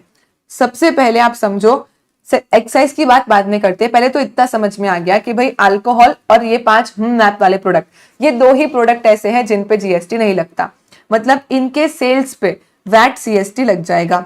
अगर हम बात करें टोबैको की और ड्रग्स की, तो इन पे जीएसटी लगता है, इन पे तो जीएसटी लगता है, बिकॉज दो ही प्रोडक्ट ऐसे हैं जिन पे जीएसटी नहीं लगता। तो सेल्स का तो क्लियर हो गया। अब मैन्युफैक्चरिंग की बात करें तो कहीं पे स्टेट एक्साइज ड्यूटी, कहीं पे सेंट्रल एक्साइज ड्यूटी, तो ये कैसे याद रहेगी? सिंपल याद रखो, नशे वाली चीजें, जो दो नशे वाली चीजें हैं, अब नशा किससे चढ़ता है? तो एक तो अल्कोहल से और दूसरा ड्रग्स से। इनमें से नशे वाली चीजें कौन सी है? मैम हमको तो पेट्रोल सूंघने का नशा है, तुम सस्ते नशे करो वो अलग बात है। एज ऑफ अभी नॉर्मली हम क्या बोलेंगे कि भाई अल्कोहल से और ड्रग्स से, इंडियन हेम्प ओपीएम से क्या हो जाएगा, नशा चढ़ता है। तो बेसिकली बस ऐसे याद रखना है, जो नशे वाली चीजें हैं उनके ऊपर हम स्टेट एक्साइज लगा देते हैं, और बाकी जो बच गया, अब बचा क्या, पेट्रोल और टोबैको, इनके ऊपर सेंट्रल एक्साइज लग जाता है। तो सिंपल लर्न करने का तरीका है कि किसके ऊपर कौन सा एक्साइज लगेगा। तो जो दो नशे वाली चीजें हैं, जो दो नशे वाली चीजें हैं विच इज अल्कोहलिक लिकर, और दूसरा ड्रग्स जिनसे नशा चढ़ता है, उन पे लगाएंगे हम स्टेट एक्साइज ड्यूटी। और अब जो बच गया है which is our 5 petroleum product and tobacco, इनके ऊपर हम लगा देंगे सेंट्रल एक्साइज ड्यूटी। बोलो डन, पूरा टेबल कंप्लीट। अब कभी भी नहीं भूलोगे लाइफ में कि कहाँ पे कौन से टैक्सेस लगते हैं। तो ये 6 लाइन आइटम्स हमने पढ़े हैं, जो बाकी सारे टैक्सेस तो जीएसटी में सबस्यूम हो चुके हैं, लेकिन फिर भी ये 6 एरियाज ऐसे हैं जहां पे आज भी जीएसटी के अलावा कोई और टैक्सेस लेवी हो रहे हैं। तो अगर एंटरटेनमेंट टैक्स लोकल बॉडी वाला है तो power remains with local body, real estate sector है तो फिर प्रॉपर्टी टैक्सेस, स्टैंप ड्यूटीज वगैरह सब कुछ लगता है, जीएसटी नहीं लगता। ये 2 अलग हो गए। अब 4 चीजें, अब उसमें अल्कोहल और नैप, इन पे तो जीएसटी लगता ही नहीं है। अल्कोहल पे परमानेंटली नहीं लग रहा है, और नैप पे अभी तो नहीं लग रहा है, फ्यूचर का पता नहीं। तो ऐसे केस में जीएसटी आएगा नहीं। तो मैन्युफैक्चरिंग पे एक्साइज और सेल्स पे वैट सीएसटी। अब कौन सा एक्साइज, तो नशे वाली चीज क्या है, अल्कोहल, तो उस पे स्टेट एक्साइज, जो बच गया उस पे सेंट्रल एक्साइज। फिर बात करो टोबैको और ड्रग्स की, तो ये बाहर नहीं है जीएसटी के स्कोप से, इन पे जीएसटी लग रहा है लेकिन इनका एक्साइज भी कंटिन्यू हो रहा है। तो नशे वाली चीज क्या है, ड्रग्स, तो उस पे लग जाएगा स्टेट एक्साइज। बच गया टोबैको, उस पे लग जाएगा central excise. A very simple manner to learn this entire table. Done. चलो उसके बाद हम बात करते हैं जीएसटी कॉमन पोर्टल की। कि मैम आप कब से बोल रहे हो, कब से बोल रहे हो कि जीएसटी क्या है, जीएसटी ऑटोमेटेड टैक्स है, मतलब सब कुछ पोर्टल पे ऑनलाइन हो जाता है, हमको कहीं पे फिजिकली जाना नहीं है, कहीं पे लाइन में खड़े नहीं रहना है। तो फिर ऑनलाइन कहाँ पे कैसे होगा, जीएसटी का पोर्टल तो दिखाओ। तो देखो जीएसटी का पोर्टल है gst.gov.in। ये gst.gov.in एक सिंगल वेबसाइट है जो आपकी हर समस्या का समाधान है। This is how the GST portal looks. ये हमारा जीएसटी का कॉमन पोर्टल है। यहाँ पे आप अपने आईडी पासवर्ड से लॉगिन कर सकते हो, जो भी आपका यूजर आईडी और पासवर्ड होता है लॉगिन कर लो। अब उसके अलावा देखो ये यहाँ पे आपको कोई भी दुख दर्द पीड़ा है जीएसटी में, सारी की सारी ये एक वेबसाइट से सॉल्व हो जाएगी। कि भाई अगर आपको नया रजिस्ट्रेशन लेना है, ऑलरेडी कोई रजिस्ट्रेशन एप्लीकेशन की है तो उसका स्टेटस ट्रैक कर लो। फिर आपको अगर चालान बनाना है, कोई पेमेंट करना है, रिफंड के लिए अप्लाई करना है, या फिर आपको जीएसटी लॉ के बारे में पढ़ना है, तो यहाँ पे देखो सारे के सारे एसजीएसटी एक्ट्स और सारे के सारे जितने भी जीएसटी एक्ट्स है सबके यहाँ पे लिंक दे रखे हैं। आप उनको खोलो और आराम से आप अपना जीएसटी एक्ट पढ़ो लॉ के बारे में। देन आप टैक्स पेयर को सर्च कर सकते हो। कैसे मैम, पैन नंबर से या जीएसटी नंबर से? तो देखो लेट्स सर्च। एक काम करते हैं, सर्च बाय पैन करते हैं। लेट्स से रिलायंस का हम सर्च करेंगे, रिलायंस का पैन नंबर। ठीक है, तो मानो आपके पास यहाँ पे रिलायंस का पैन नंबर अवेलेबल है, इसको हमने कॉपी कर लिया। अब हम क्या गए, सर्च बाय पैन में गए जीएसटी के वेबसाइट पे। यहाँ पे हमने डाल दिया रिलायंस का पैन नंबर। ठीक है, उसके बाद कैप्चा कोड आएगा 247763। तो 247763 ये हमने डाल दिया कैप्चा कोड। ये लो सर्च हो गया। मतलब हमको पता चला कि भाई एक रिलायंस का, ऑब्वियस सी बात है रिलायंस तो हर स्टेट में रजिस्टर्ड होगा, तो रिलायंस का जो जीएसटी नंबर है, रिलायंस का जो पैन नंबर है, उससे मैंने सर्च किया तो मुझे पता चला कि रिलायंस के एक पैन नंबर पे देखो हर स्टेट में केरला, छत्तीसगढ़, सिक्किम, पुडुचेरी, लद्दाख, बिहार, अदर टेरिटरी, राजस्थान, पुडुचेरी, हर स्टेट में जीएसटी के कितने रजिस्ट्रेशन है। अब मुझे पर्टिकुलरली गुजरात वाले जीएसटी नंबर में इंटरेस्ट है, तो मैं गई गुजरात वाले जीएसटी नंबर में। देन आई वुड सर्च 83, ये क्या लिखा है, कैप्चा ही समझ नहीं आ रहा मुझे तो, आई एम नॉट ह्यूमन। चलो फिर ये मैंने पर्टिकुलरली गुजरात स्टेट वाला जीएसटी नंबर सर्च कर लिया। तो अब यहाँ पे मुझे पूरी डिटेल्स मिल गई कि भाई कौन सी डेट से रिलायंस ने गुजरात स्टेट में जीएसटी रजिस्ट्रेशन ले लिया था, कैसी कंपनी है, क्या है, टाइम पे सारी रिटर्न्स फाइल करती है नहीं करती है, देखो कौन से महीने का रिटर्न उन्होंने कब फाइल किया था, यहाँ पे सारी चीजें हमको पता चल जाती है। तो भाई जो भी आपको करना है, आपको अपना रिटर्न फाइल करना है, रिफंड एप्लीकेशन करनी है, रजिस्ट्रेशन लेना है, किसी टैक्स पेयर को सर्च करना है, जीएसटी का लॉ पढ़ना है, जीएसटी में क्या नए नए चेंजेस आ रहे हैं, तो वो भी छोटी छोटी चीजें आपको यहाँ पे, if we go back to the website, अगर हम होम में जाते हैं तो यहाँ पे देखो आपका कौन सा रिटर्न भरने की कौन सी ड्यू डेट आ रही है, अभी क्या नया जीएसटी के रिलेशन में क्या नए न्यूज अपडेट्स आ रहे हैं, आपको हर एक चीज इस जीएसटी के पोर्टल पे मिल जाती है। सो gst.gov.in एक कॉमन पोर्टल है फॉर ऑल सर्विसेज, किसी के लिए आपको कहीं जाने की जरूरत नहीं है।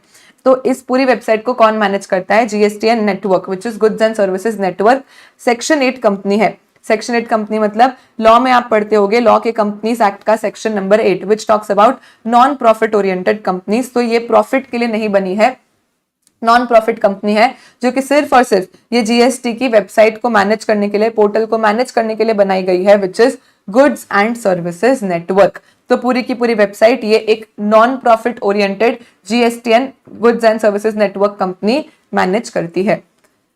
तो यही कॉमन पोर्टल है जहां पे जीएसटी का हर काम होता है। इसके अलावा सिर्फ और सिर्फ एक ई वे बिल जनरेट करने के लिए और एक ई इनवॉइस जनरेट करने के लिए, इन दो चीजों के लिए हमारे पास अलग वेबसाइट है। तो ई वे बिल कब काम आता है? जब आप गुड्स एक जगह से दूसरी जगह पे मूव करवाते हो तो साथ में कोई डॉक्यूमेंट तो चाहिए ना। तो जब भी गुड्स कहीं से कहीं मूव होते हैं तो वो मूवमेंट को एविडेंस करने के लिए हम एक ई वे बिल जनरेट करते हैं। वो ई वे बिल जनरेट करने के लिए हम ई वे बिल gst.gov.in पे जाते हैं। अभी यहां से हम डायरेक्ट भी जा सकते हैं ई वे बिल सिस्टम। तो जीएसटी वेबसाइट ही हमको क्या करती है, ई वे बिल पोर्टल पे रिडायरेक्ट कर देती है, या आप डायरेक्टली भी eWaybill.gst.gov.in करके जा सकते हो ना। This is E way bill का वेबसाइट। देखो यहाँ पे ट्रक व्रक बना दिया है, मतलब ये ई वे बिल क्या है, मूवमेंट के लिए, ट्रांजिट के लिए यूज होता है कि अगर एक जगह से दूसरी जगह पे गुड्स मुझे ट्रांसपोर्ट करने हैं तो वो गुड्स ट्रांसपोर्ट होंगे तो हमको साथ में ई वे बिल बना के और गुड्स को ट्रांसपोर्ट करना है। तो यहाँ पे भी आप लॉग इन कर सकते हो, फिर उसके बाद आप अपना ई वे बिल बना लोगे फ्रॉम दिस पोर्टल। डन। तो ई वे बिल क्या है? E way bill is a portal जहां पे सिर्फ ई वे बिल जनरेट होता है। इसको कौन मैनेज करता है? Government of India, ministry of electronics and information technology और नेशनल इंफॉर्मेटिक्स सेंटर। ये लोग मिलके क्या करते हैं? ये लोग मिलके ई वे बिल की वेबसाइट को मैनेज करते हैं। एंड उसके बाद लास्ट एक ई इनवॉइस होता है। ये हम टैक्स इनवॉइस के चैप्टर में पढ़ेंगे कि ई इनवॉइस का मतलब क्या होता है, कौन बनाता है, क्या करना होता है। अभी के लिए ई इनवॉइसेस जनरेट करने के लिए हम क्या करते हैं, ई इनवॉइस 1.gst.gov.in पे लॉग इन करते हैं। अभी गवर्नमेंट ने ई इनवॉइस 1 से लेके ई इनवॉइस 10 तक बना के रखा है कि अगर आगे जाके लोड बढ़ जाएगा तो फिर ऐसे केसेस में हमको एक वेबसाइट सारा लोड नहीं ले पाएगी। सो ई इनवॉइस 1 से लेके ई इनवॉइस 10 तक है, but as of now operative सिर्फ एक ही है, which is E invoice 1.gst.gov.in। इसको भी ये गुड्स एंड सर्विसेज नेटवर्क जो जीएसटीएन कॉमन पोर्टल मैनेज करता है, वही ई इनवॉइस की वेबसाइट को भी मैनेज करता है। सो ई इनवॉइस 1.gst.gov.in ये कौन सा पोर्टल है? ये एक ई इनवॉइस जनरेट करने के लिए पोर्टल है बस। इन 3 वेबसाइट के अलावा आपको कहीं पे भी जाने की जरूरत नहीं है। 99% ऑफ द काम तो आपका यहीं पे हो जाएगा। जिनको भी आपको कोई भी समस्या है, आपको कोई भी तरीके की एप्लीकेशन करनी है, कुछ ट्रैक करना है, किसी को फाइन करना है, जीएसटी लॉ पढ़ना है, आपको जो भी हेल्प चाहिए, कोई यूटिलिटी ऑफलाइन डाउनलोड करनी है, कुछ भी करना है, हर एक चीज आपके जीएसटी के कॉमन पोर्टल से हो जाती है। gst.gov.in one stop solution for all your GST problems. उसके अलावा सिर्फ और सिर्फ ई वे बिल बनाने के लिए ई वे बिल का खुद का वेबसाइट है और ई इनवॉइस बनाने के लिए ई इनवॉइस का खुद का वेबसाइट है। इन 3 वेबसाइट के बाहर जीएसटी का कुछ भी नहीं है, सब कुछ यहाँ पे हो जाता है। So this is about the GST common portals, जो सब कुछ ऑटोमेटेड है, वो कैसे और कौन सी वेबसाइट पे ऑटोमेटेड होता है। उसके बाद we talk about GSP and ASP. अब ये क्या है? तो देखो, आप इंटर सीए पास हो जाओगे, फिर उसके बाद आप अपनी आर्टिकलशिप शुरू करोगे, ऑफिस में जाओगे, जीएसटी के रिटर्न्स भरोगे, तब आपको पता चलेगा कि भाई प्रैक्टिकली हम लोग क्या करते हैं, जीएसटी के वेबसाइट से मोस्टली रिटर्न्स नहीं फाइल करते। मानो हमको क्या करने होते हैं, अलग अलग तरीके के रिटर्न्स फाइल करने होते हैं जीएसटी में। एक जैसे होता है जीएसटीआर 1, डिस्कस करेंगे डिटेल में, अभी के लिए सिर्फ अंडरस्टैंडिंग के लिए समझो। जैसे जीएसटीआर 1 नाम का एक रिटर्न फाइल होता है, हमने जितना भी सेल्स किया है पूरे महीने में, वो सारे सेल की डिटेल हम जीएसटीआर 1 में डालते हैं। अब ऐसे केस में समझो कि मेरा बड़ा बिजनेस है, मैं महीने में 1000 बिल्स बनाती हूँ, 1000 इनवॉइसेस बनाए, मैंने सेल्स किया है। अभी जीएसटी की वेबसाइट पे जाके एक एक बिल की डिटेल डाल के भी मैं अपना जीएसटीआर 1 फाइल कर सकती हूँ। लेकिन वो करने में तो जिंदगी निकल जाएगी। या तो जीएसटी की खुद की ऑफलाइन यूटिलिटी भी है, मतलब वो एक्सेल जैसी दिखती है यूटिलिटी, उसमें आप सारे बिल्स का डेटा एक साथ डाल के भी अपलोड कर सकते हो, बट वो भी थोड़ा सा टीडियस काम हो जाता है। इसके लिए हम लोग ऑफिसेज में क्या करते हैं, कोई ना कोई सॉफ्टवेयर यूज करते हैं। जैसे कि आप सर्च करना क्लियर टैक्स, क्लियर टैक्स के बारे में सुना होगा, easy tax, genius tax, spectrum, ऐसे कई सारे सॉफ्टवेयर्स अवेलेबल होते हैं जो चार्टर्ड अकाउंटेंट्स या ये जो रिटर्न फाइलर्स होते हैं ये यूज करते हैं। इनसे बहुत सिंपल हो जाता है। जैसे कि क्लियर टैक्स में क्या होगा, एक एक्सेल शीट आ जाती है, एक्सेल शीट डाउनलोड कर लो और एक्सेल में ही बिल नंबर डाल दो, जीएसटी नंबर, सारे के सारे पूरे के पूरे थाउजेंड इनवॉइसेस का आपका जो भी सॉफ्टवेयर आप यूज करते हो वो सॉफ्टवेयर से एक्सेल शीट निकल जाती है। वो एक्सेल शीट से ही सिंपली आप इस क्लियर टैक्स वाले टेम्पलेट में डालो और सीधा इसी से सारे के सारे बिल्स जीएसटीआर 1 में अपलोड हो जाते हैं। तो ये काम बहुत ज्यादा सिंपल हो जाता है। तो ये जो हम यूज करते हैं वेबसाइट, दूसरे थर्ड पार्टी सॉफ्टवेयर वगैरह, इनको हम बोलते हैं जीएसटी सुविधा प्रोवाइडर्स और एप्लीकेशन सुविधा प्रोवाइडर्स। यानी एक हमारा जीएसटी का नेटवर्क है, हम टैक्स पेयर्स हैं। अब जीएसटी नेटवर्क और टैक्स पेयर्स खुद से भी इंटरैक्ट कर सकते हैं, लेकिन हमको अगर ऐसा लगता है कि भाई खुद से इंटरैक्ट करना ज्यादा टाइम कंज्यूमिंग हो जाएगा, ज्यादा लंबा प्रोसीजर हो जाएगा, तो हम किसी सुविधा प्रोवाइडर की हेल्प ले सकते हैं। अब ये लोग, ये जो भी सुविधा प्रोवाइडर होते हैं, ये सारे के सारे जीएसटी के वेबसाइट से इंटीग्रेटेड होते हैं। तो ऐसे केसेस में हम डायरेक्टली इनकी सुविधा को यूज करके अपने रिटर्न्स फाइल कर सकते हैं। नाम में ही गुण है कि जीएसटी के लिए, जीएसटी के रिलेशन में ये लोग हमको सुविधा प्रोवाइड कर रहे हैं, इनको हम जीएसपीस बोल देते हैं। तो ये जीएसपीस करते क्या है, ये जीएसपीस एप्लीकेशंस बनाते हैं, सॉफ्टवेयर्स बनाते हैं। जैसे कि एग्जांपल लिया हमने clear tax, easy tax, genius tax वगैरह। तो ये लोग क्या करते हैं, ऐसी एप्लीकेशंस बनाते हैं और इस एप्लीकेशन के थ्रू, तो जीएसपी और टैक्स पेयर के बीच में एक एप्लीकेशन बन जाती है और इस एप्लीकेशन के थ्रू हम हमारे टैक्स के कंप्लायंसेस कर देते हैं।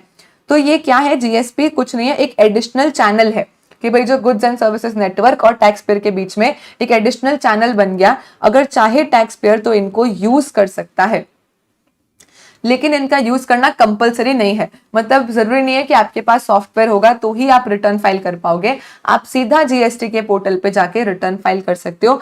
ऐसा कोई जरूरी नहीं है कि आपके पास सॉफ्टवेयर होगा तो ही रिटर्न फाइल होगा। तो ये जो जीएसपीस एएसपीस का यूज है, ये कंप्लीटली क्या है, ऑप्शनल है। इनका जो यूज है ये कंप्लीटली ऑप्शनल यूज है, एक एडिशनल फैसिलिटी है कि आपको यूज करना है, आपको लगता है यूज करके इजी हो रहा है तो यूज करो, वरना यूज करने की कोई जरूरत नहीं है।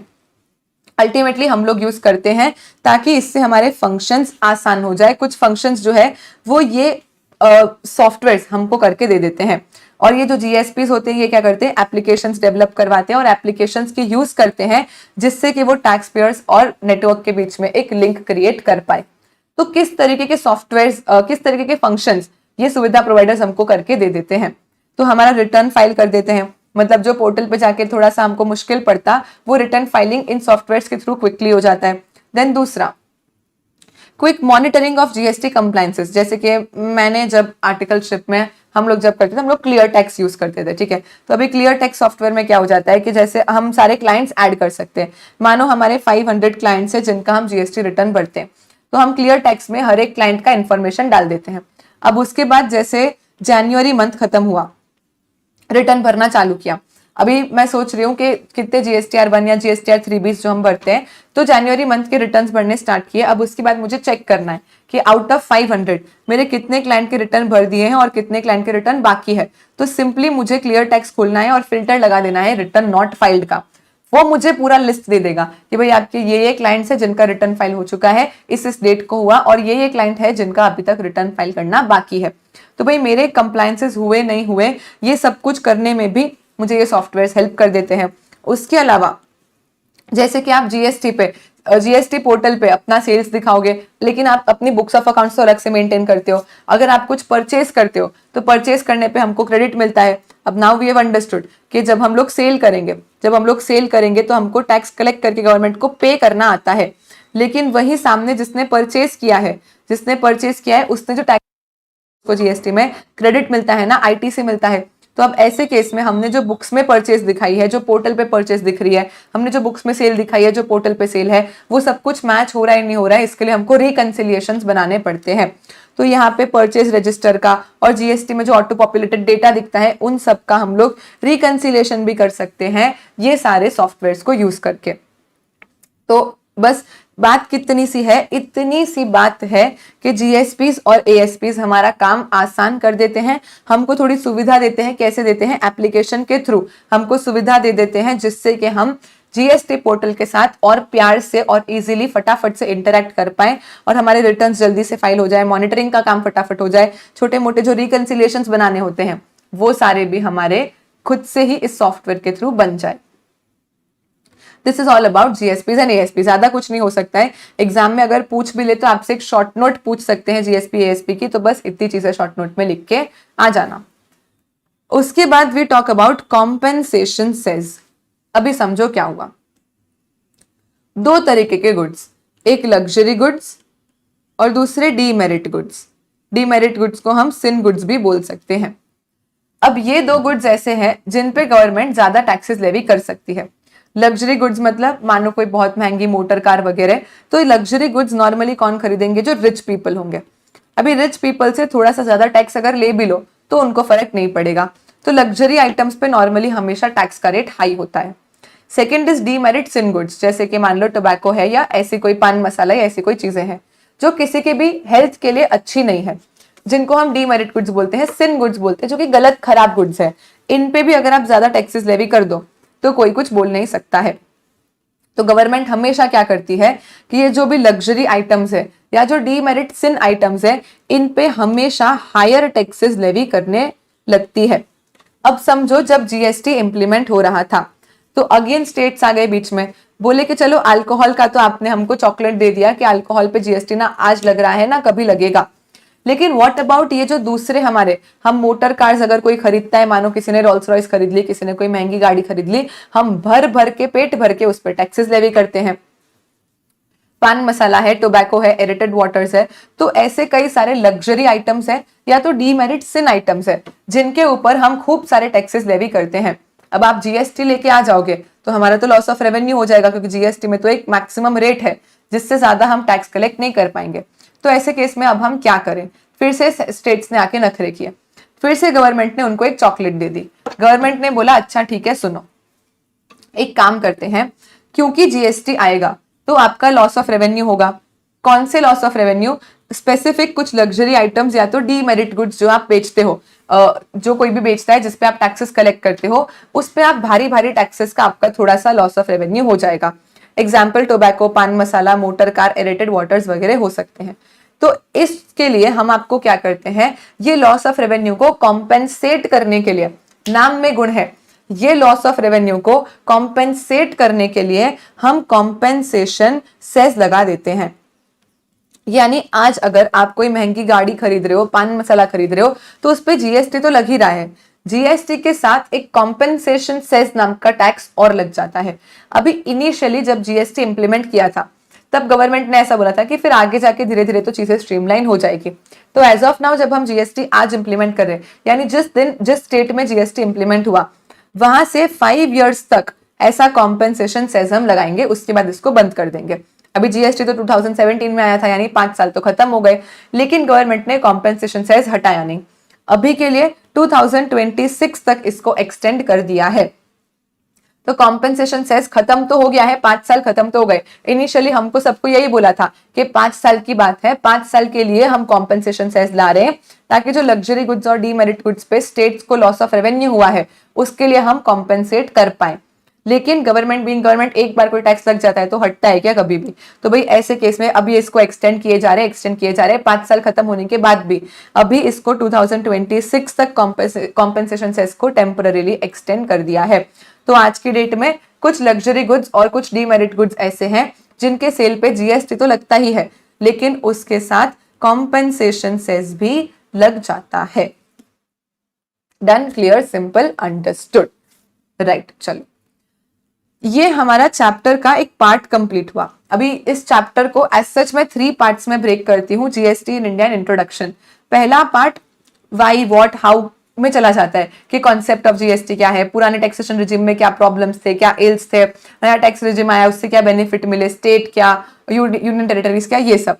सो the basic how, what, when, where, ये सब हम कवर कर लेते हैं पार्ट 1 ऑफ द चैप्टर में।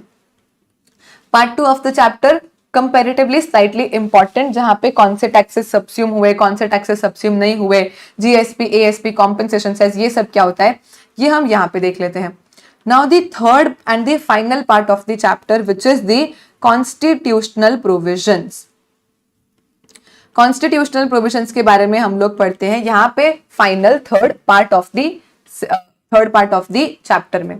अभी समझो कॉन्स्टिट्यूशनल प्रोविजंस क्या होते हैं. कल जब हम जेनेसिस पढ़ रहे थे तब मैंने आपको एक पॉइंट बोला था कि भाई जीएसटी इंप्लीमेंट करने के लिए कॉन्स्टिट्यूशन में अमेंडमेंट करना पड़ा था.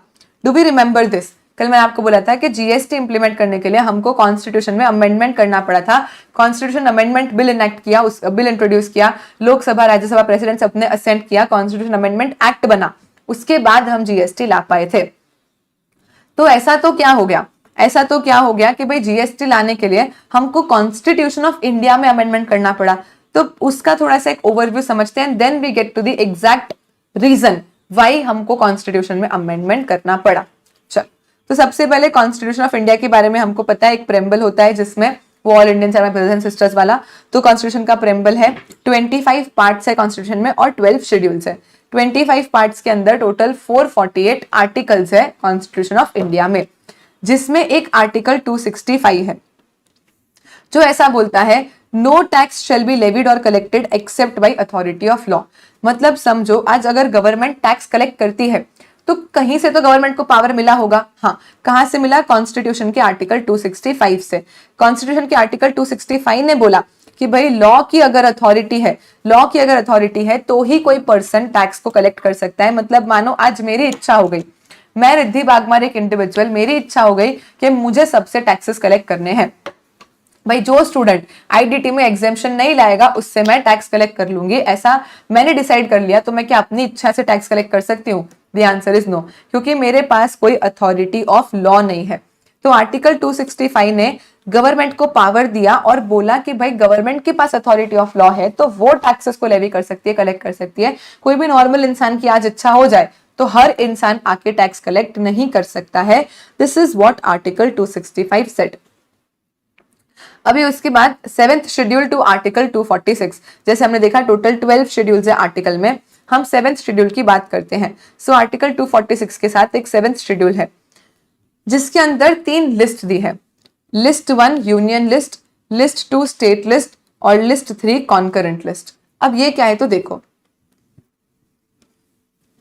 कौन से टैक्सेस को लेवी और कलेक्ट करने का पावर किसके पास है वो हमको ये 7th शेड्यूल बताता है. जैसे कि लिस्ट 1 यूनियन लिस्ट की बात करें तो पूरा का पूरा इनकम टैक्स लेवी करना, कलेक्ट करना, सारा का सारा पावर किसके पास है? यूनियन के पास, यानी पार्लियामेंट, सेंटर के पास.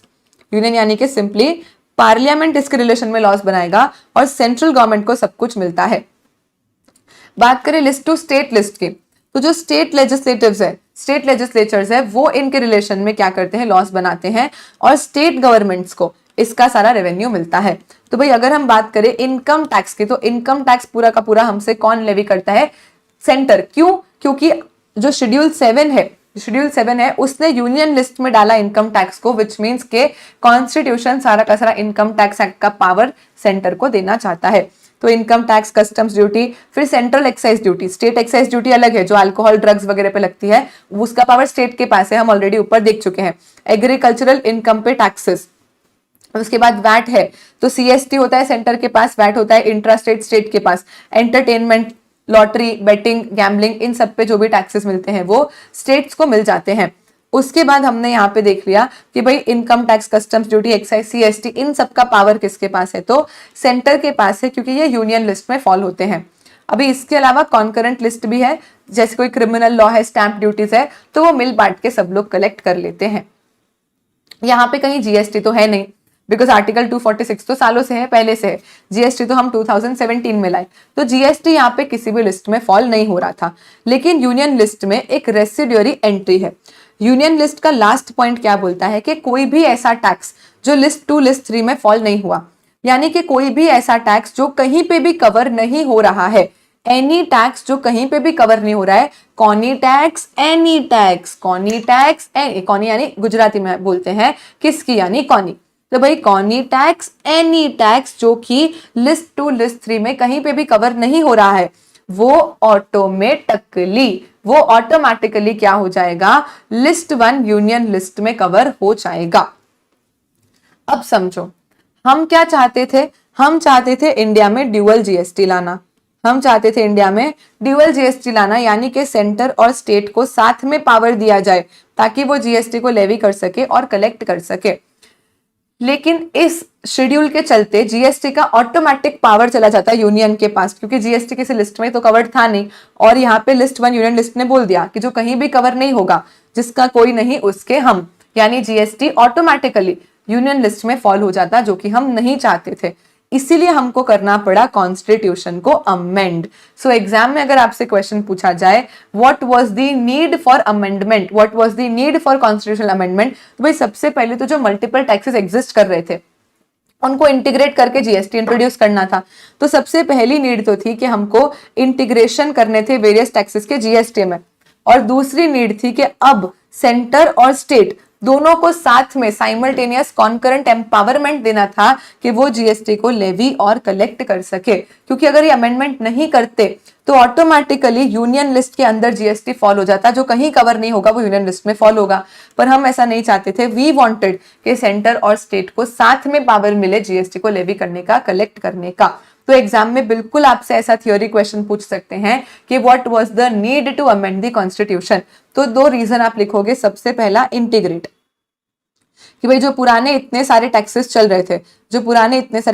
रहे थे उन सबको हम इंटीग्रेट करें और जीएसटी बनाएं। और दूसरा, अब जीएसटी के लिए कॉन्करेंट पावर दे, हम एम्पावर करें किसको, centre as well as state दोनों को, कि वो जीएसटी के रिलेशन में लॉस बनाए, जीएसटी को लेवी करे, जीएसटी को कलेक्ट करे। डन। तो अमेंड करके क्या किया, अमेंड करके आर्टिकल 246A लेके आए, अमेंड करके हम आर्टिकल 246A लेके आए। 246 तो पहले से था ही, अमेंड करके आर्टिकल 246A हमने और इंट्रोड्यूस कर दिया, जहां पे हमने लिख दिया कि भाई साइमल्टेनियस पावर दे रहे हैं पार्लियामेंट को यानी कि सेंटर को, और स्टेट लेजिस्लेचर को यानी कि स्टेट को, हम दोनों को साइमल्टेनियस कॉन्करेंट पावर दे रहे हैं कि तुम बनाओ जीएसटी के रिलेशन में लॉज और दोनों मिल बांट के जीएसटी को कलेक्ट करो। तो यहाँ पे हमने आर्टिकल 246A अमेंडमेंट करके इंसर्ट किया कॉन्स्टिट्यूशन में, और यहाँ पे हमने लिखा कि भाई हम साइमल्टेनियस पावर दे रहे हैं पार्लियामेंट को और स्टेट लेजिस्लेचर को कि ये लॉज बना सके जीएसटी के रिलेशन में। लेकिन यहाँ पे एक एक्सेप्शन है, अगर कोई इंटर स्टेट सप्लाई होती है, देखो अगर गुजरात से गुजरात में सप्लाई हुई, दिल्ली से दिल्ली में सप्लाई हुई, गोवा से गोवा में सप्लाई हुई, तो प्रॉब्लम नहीं है। ऐसे केसेस में सेंटर और स्टेट दोनों मिल बांट के लॉस बनाएंगे, खाएंगे, क्योंकि सीजीएसटी एसजीएसटी लेवी होता है। लेकिन अगर इंटर स्टेट सप्लाई होगा तो 2 स्टेट इन्वॉल्व हो जाएंगे। मानो गोवा से सप्लाई हुआ त्रिपुरा, गोवा से त्रिपुरा में सप्लाई हुआ, तो अब ऐसे केस में क्या हो जाएगा, ऐसे केस में 2 स्टेट इन्वॉल्व हो गए तो कॉन्फ्लिक्ट ऑफ इंटरेस्ट अराइज होगा, क्योंकि हर स्टेट चाहेगा कि उसके स्टेट को जीएसटी का रेवेन्यू मिले। तो यहाँ पे लड़ाई का बहुत ज्यादा स्कोप बढ़ सकता था। तो इसलिए आर्टिकल 246A में हमने बोल दिया कि भाई जब भी 2 स्टेट्स इन्वॉल्व है, मतलब आईजीएसटी चार्ज होना है अगर इंटर स्टेट सप्लाई हो रही है, तो ऐसे केस में एक्सक्लूसिव पावर पार्लियामेंट के पास रहेगा, फिर स्टेट्स बीच में इंटरफियर नहीं करेंगे। पार्लियामेंट पूरा आईजीएसटी कलेक्ट करके फिर वो तुम सेंटर और स्टेट में अपोर्शन कर देगा बाद में। But as of now article 246A ने क्या बोल दिया कि भाई हम सेंटर और स्टेट यानी कि पार्लियामेंट और स्टेट लेजिस्लेचर को साइमल्टेनियस कॉन्करेंट पावर देते हैं कि तुम जीएसटी कलेक्ट करो, लेवी करो। लेकिन अगर कोई इंटर स्टेट सप्लाई हुई, कोई भी इंटर स्टेट सप्लाई हुई, तो उसके रिलेशन में हम एक्सक्लूसिव पावर किसको दे रहे हैं, एक्सक्लूसिव पावर पार्लियामेंट को ही दे रहे हैं। अभी इंटर स्टेट सप्लाई के लिए स्टेट बीच में इंटरफियर नहीं करेगा। ठीक है, तो फिर आर्टिकल 269A क्या बोलता है कि भाई जब भी इंटर स्टेट सप्लाई होता है तो आईजीएसटी कलेक्ट तो हो जाता है, फिर उसका करना क्या है, क्योंकि अल्टीमेटली लास्ट में तो हम यही चाहते हैं कि पूरा जीएसटी सेंटर और स्टेट में डिस्ट्रीब्यूट हो जाए। तो अगर इंटर स्टेट सप्लाई हुई, आपने एक्सक्लूसिव पावर दे दिया पार्लियामेंट को, पार्लियामेंट ने आईजीएसटी कलेक्ट कर लिया, फिर क्या, तो देखो टैक्स कलेक्ट हो जाता है अगर इंटर स्टेट सप्लाई पे, तो एक बार के लिए सेंट्रल गवर्नमेंट पूरा का पूरा आईजीएसटी कलेक्ट कर लेती है। उसके बाद हम उसको यूनियन यानी कि सेंटर और स्टेट्स के बीच में अपोर्शन कर देते हैं। कैसे अपोर्शन करेंगे? जैसे पार्लियामेंट बताएगा। क्यों? क्योंकि एक्सक्लूसिव पावर इंटर स्टेट का किसके पास है? पार्लियामेंट के पास। तो लॉज और रिकमेंडेशन जीएसटी काउंसिल के होते हैं। बेस्ड ऑन दैट हमको कैसे इसको अपोर्शन करना है वो हम डिसाइड करेंगे। अगर कभी भी इंपोर्ट किया जाता है तो वो हमेशा इंटर स्टेट नेचर का ही होता है। जब भी आप इंपोर्ट करते हो तो इंपोर्ट करते टाइम आपको कस्टम्स ड्यूटी, जीएसटी वगैरह पे करना पड़ता है, तो वो हमेशा इंटर स्टेट नेचर का ही माना जाएगा। एंड उसके अलावा एक बार अगर कोई अमाउंट अपोर्शन हो गया, देखो मानो जैसे कि महाराष्ट्र से गोवा में कोई सेल हुआ है तो आईजीएसटी कलेक्ट होगा। अभी एक बार तो ये पूरा का पूरा आईजीएसटी सेंट्रल गवर्नमेंट ही कलेक्ट कर रही है, तो ये सेंट्रल गवर्नमेंट के पास पड़ा है। अब इसके बाद गवर्नमेंट ने इसको अपोर्शन कर दिया।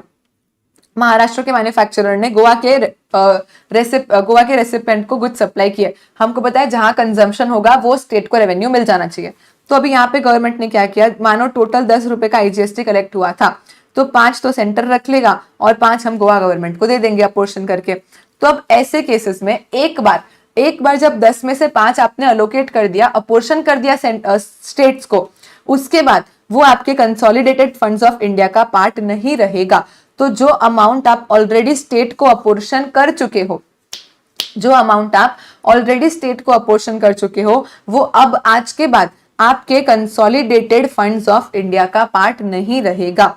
तो पार्लियामेंट के पास ही एक्सक्लूसिव पावर है कि कैसे प्लेस ऑफ सप्लाई डिटरमाइन होगी, कैसे आईजीएसटी कैलकुलेट होगा, कैसे इंटरस्टेट सप्लाईज पे टैक्स कलेक्ट करेंगे, ये सारी की सारी चीजें किसके पास एक्सक्लूसिव पावर है? तो पार्लियामेंट के पास है। कौन कौन से आर्टिकल्स हमने पढ़े? हमको ज्यादा नहीं, बस 4-5 आर्टिकल ही लर्न करने हैं। ज्यादा नहीं, 4-5 आर्टिकल ही लर्न करने हैं। तो देखो सबसे पहले हमने देखा आर्टिकल 246 आर्टिकल के साथ हमने 7th शेड्यूल देख लिया, जिसमें list 1 union list, list 2 state list और लिस्ट 3 कॉन्करेंट लिस्ट हमने देख ली। उसके बाद इसको अमेंडमेंट करना पड़ा। क्यों? क्योंकि इसमें जीएसटी तो था ही नहीं, और जीएसटी नहीं था और अमेंडमेंट नहीं करते, सीधा ला देते जीएसटी, तो वो ऑटोमेटिकली लिस्ट 1 में फॉल हो जाता, क्योंकि लिस्ट 1 में एक रेसिडुअरी एंट्री है। इसलिए अमेंडमेंट करके हम 246 के बाद 246A ले आए। 246A ने क्या बोला कि भाई जीएसटी के लिए सेंट्रल गवर्नमेंट और स्टेट गवर्नमेंट दोनों के पास साइमल्टेनियस कॉन्करेंट पावर है कि वो जीएसटी लेवी करे, कलेक्ट करे। लेकिन एक्सेप्शन सिर्फ इतना सा है कि अगर इंटर स्टेट सप्लाई हुआ तो उसके रिलेशन में सारा का सारा पावर पार्लियामेंट के पास आ जाएगा। तो फिर हमने देखा आर्टिकल 269A कि पार्लियामेंट के पास सारा पावर है, तो अब पार्लियामेंट यानी कि सेंटर एक बार पूरा का पूरा आईजीएसटी कलेक्ट कर लेगा, फिर उसके बाद वो उसको अपोर्शन करेगा स्टेट्स के और सेंटर के बीच में। और जैसे ही अपोर्शन किया तो एक बार कोई भी अमाउंट अगर अलोकेट हो गया, अपोर्शन हो गया किसी स्टेट को, तो उसके बाद वो इंडिया के कंसोलिडेटेड फंड्स का पार्ट नहीं रहेगा। और ये सारा का सारा प्लेस ऑफ सप्लाई कैसे डिटरमाइन होगी, इंटर स्टेट में कैसे आईजीएसटी कलेक्ट होगा, इसके रिलेशन में सारा का सारा एक्सक्लूसिव पावर किसके पास है? तो पार्लियामेंट के पास है। यहाँ पे सेंटर्स बीच में इंटरफियर नहीं करेंगे। नाउ लास्ट आर्टिकल जो हमको पढ़ना है दैट इज आर्टिकल 279A।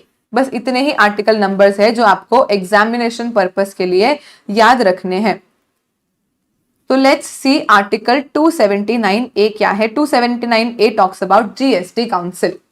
अब ये देखो, थ्रू आउट द जीएसटी हर जगह पे आपको देखने मिलेगा कि अगर कोई भी जीएसटी रिलेशन में लॉ है, नोटिफिकेशन है, तो notified by government on recommendation of council. आपको यही पढ़ने मिलेगा हर जगह पे, notified by government on recommendation of council. जब हमने ये हमारी 5 नैप वाले प्रोडक्ट्स के बारे में पढ़ा था कि इन पे भी जीएसटी आज नहीं लगता लेकिन फ्यूचर में लगेगा, वहां पे भी लिखा था कि काउंसिल हमको बताएगी फ्यूचर में कौन सी डेट से लगाना है और गवर्नमेंट उसको नोटिफाई कर देगी।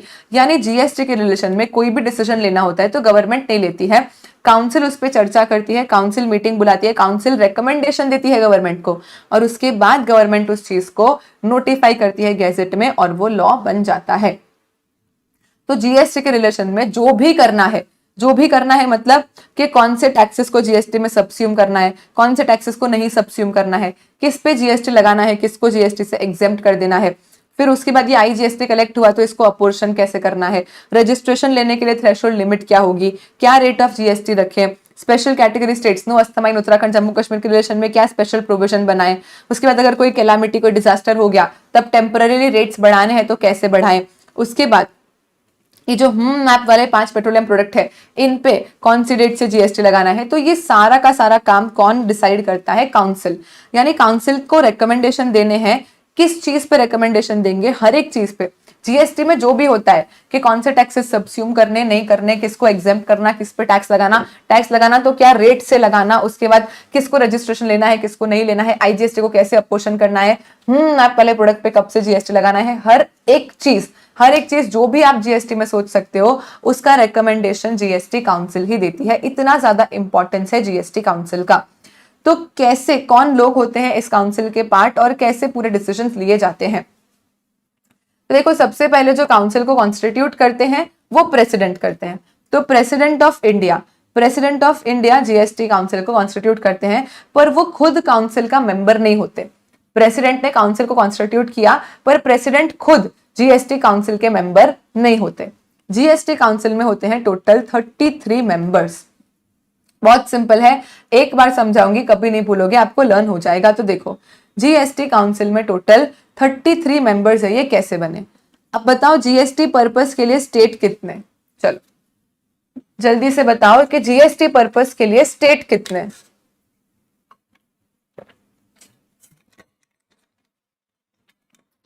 तो मैम जो 28 ज्योग्राफिकल स्टेट्स है वो तो है ही, plus 3 union territory with legislature, Delhi, Jammu Kashmir, Puducherry, यानी टोटल जीएसटी में हो गए 31 स्टेट्स। हर स्टेट अपना अपना एक एक मिनिस्टर भेज देगा। हर स्टेट क्या करेगा, जो टोटल जीएसटी में 31 स्टेट है वहां से 31 मेंबर्स बन जाएंगे। हर एक स्टेट अपना मिनिस्टर इंचार्ज ऑफ फाइनेंस या टैक्सेशन को भेजेगा और ये 31 लोग मिलके 31 मेंबर्स बन जाएंगे। और यही 31 लोग आपस में एक वाइस प्रेसिडेंट को भी सिलेक्ट कर लेते हैं। तो ये 31 स्टेट से 31 मेंबर्स आते हैं और ये 31 मेंबर्स क्या करते हैं, आपस में ही वाइस प्रेसिडेंट को भी सिलेक्ट कर लेते हैं। तो 33 में से 31 का मैटर तो सॉल्व। अब बचे 2 लोग। तो out of 33 we know that 31 members are from the 31 states under GST and 2 members are the union members. अब इसमें से एक होगी चेयरपर्सन। अभी जीएसटी काउंसिल का चेयरपर्सन कौन, ये फिक्स है। जो भी इंडिया के फाइनेंस मिनिस्टर होंगे, as of now Nirmala Sitharaman ji, तो जो भी इंडिया के फाइनेंस मिनिस्टर है वही जीएसटी काउंसिल के चेयरपर्सन बन जाएंगे। कुछ सोचना नहीं है, जब फाइनेंस मिनिस्टर चेंज तो जीएसटी काउंसिल का चेयरपर्सन चेंज। तो एज ऑफ नाउ प्रेसिडेंट ने तो सिर्फ काउंसिल को कॉन्स्टिट्यूट किया, लेकिन प्रेसिडेंट खुद काउंसिल का पार्ट नहीं होते। तो काउंसिल का चेयरपर्सन कौन हो जाएगा, जो भी इंडिया का यूनियन फाइनेंस मिनिस्टर होगा वो काउंसिल का चेयरपर्सन बन जाएगा, यानी as of now Nirmala Sitharaman ji.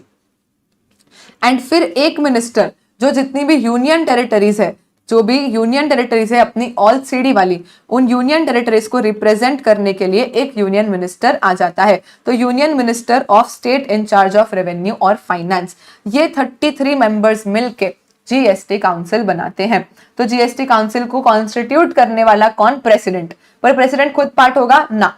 तो टोटल कितने मेंबर्स होंगे, टोटल 33 मेंबर्स होंगे, जिसमें से 31 स्टेट के 31 मेंबर्स हो जाएंगे और यही लोग आपस में मिलकर वाइस प्रेसिडेंट भी सिलेक्ट कर लेते हैं। बचे 2 जो यूनियन मेंबर्स होते हैं। अब ये 2 यूनियन मेंबर्स में से एक तो चेयरपर्सन ही है। चेयरपर्सन कौन, जो फाइनेंस मिनिस्टर होंगे, और एक और मिनिस्टर इंचार्ज जो सारे के सारे यूनियन टेरिटरीज का मिनिस्टर इंचार्ज हो जाएगा। This is how GST council is constituted. तो अगर कॉन्स्टिट्यूशन ऑफ जीएसटी काउंसिल के बारे में पूछा है तो इतना हमको लिख के आना है। अब उसके बाद ये काउंसिल मीटिंग कैसे करती है, डिसीजन कैसे लेती है, तो अंडरस्टैंड। कोरम समझते हो आप लोग, कोरम लॉ में पढ़ा होगा कोरम के बारे में। कोरम मतलब मिनिमम इतने लोग आएंगे तो ही मीटिंग वैलिड रहेगी। अभी देखो टोटल 33 मेंबर्स है, मानो सिर्फ 5 लोग आए, आज मीटिंग रखी थी और सिर्फ 5 लोग आए, तो क्या 5 लोग मिलकर मीटिंग करके डिसीजन ले सकते हैं? The answer is no. कम से कम हाफ, अभी 33 का हाफ तो 16.5 आएगा, तो आधा आदमी तो आ नहीं सकता, तो हम राउंड ऑफ करके बोलते हैं 17। यानी कि अगर 17 मेंबर्स प्रेजेंट है, अगर जीएसटी काउंसिल की मीटिंग में 17 मेंबर्स प्रेजेंट है तो हम बोलेंगे कि मीटिंग का कोरम प्रेजेंट है। मतलब एटलीस्ट 17 या 17 से ज्यादा लोग मिलके और कोई भी डिसीजन ले सकते हैं मीटिंग में।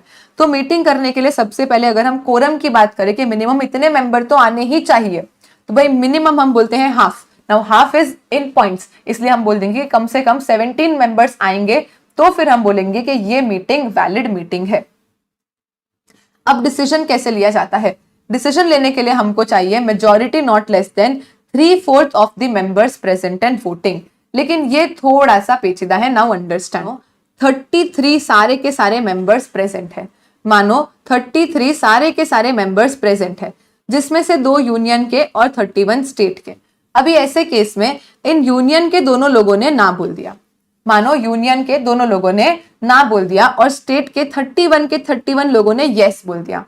तो ऐसे केस में क्या हो जाएगा? यूनियन में 0 लोगों ने यस बोला तो 0 को हम दे देंगे 1/3 वेट, और प्लस यहाँ पे स्टेट के सारे 31 पीपल ने यस बोल दिया, फिर भी इसका तो 2/3 वेट ही होगा। तो अब ऐसे केस में क्या हम कभी भी डिसीजन ले पाएंगे? मानो सेंटर क्या कोई भी इंसान हाँ नहीं बोल रहा है, लेकिन स्टेट के सारे लोग हाँ बोल रहे हैं, स्टेट के सारे लोग हाँ बोल रहे हैं। तो ऐसे केस में क्या हो जाएगा?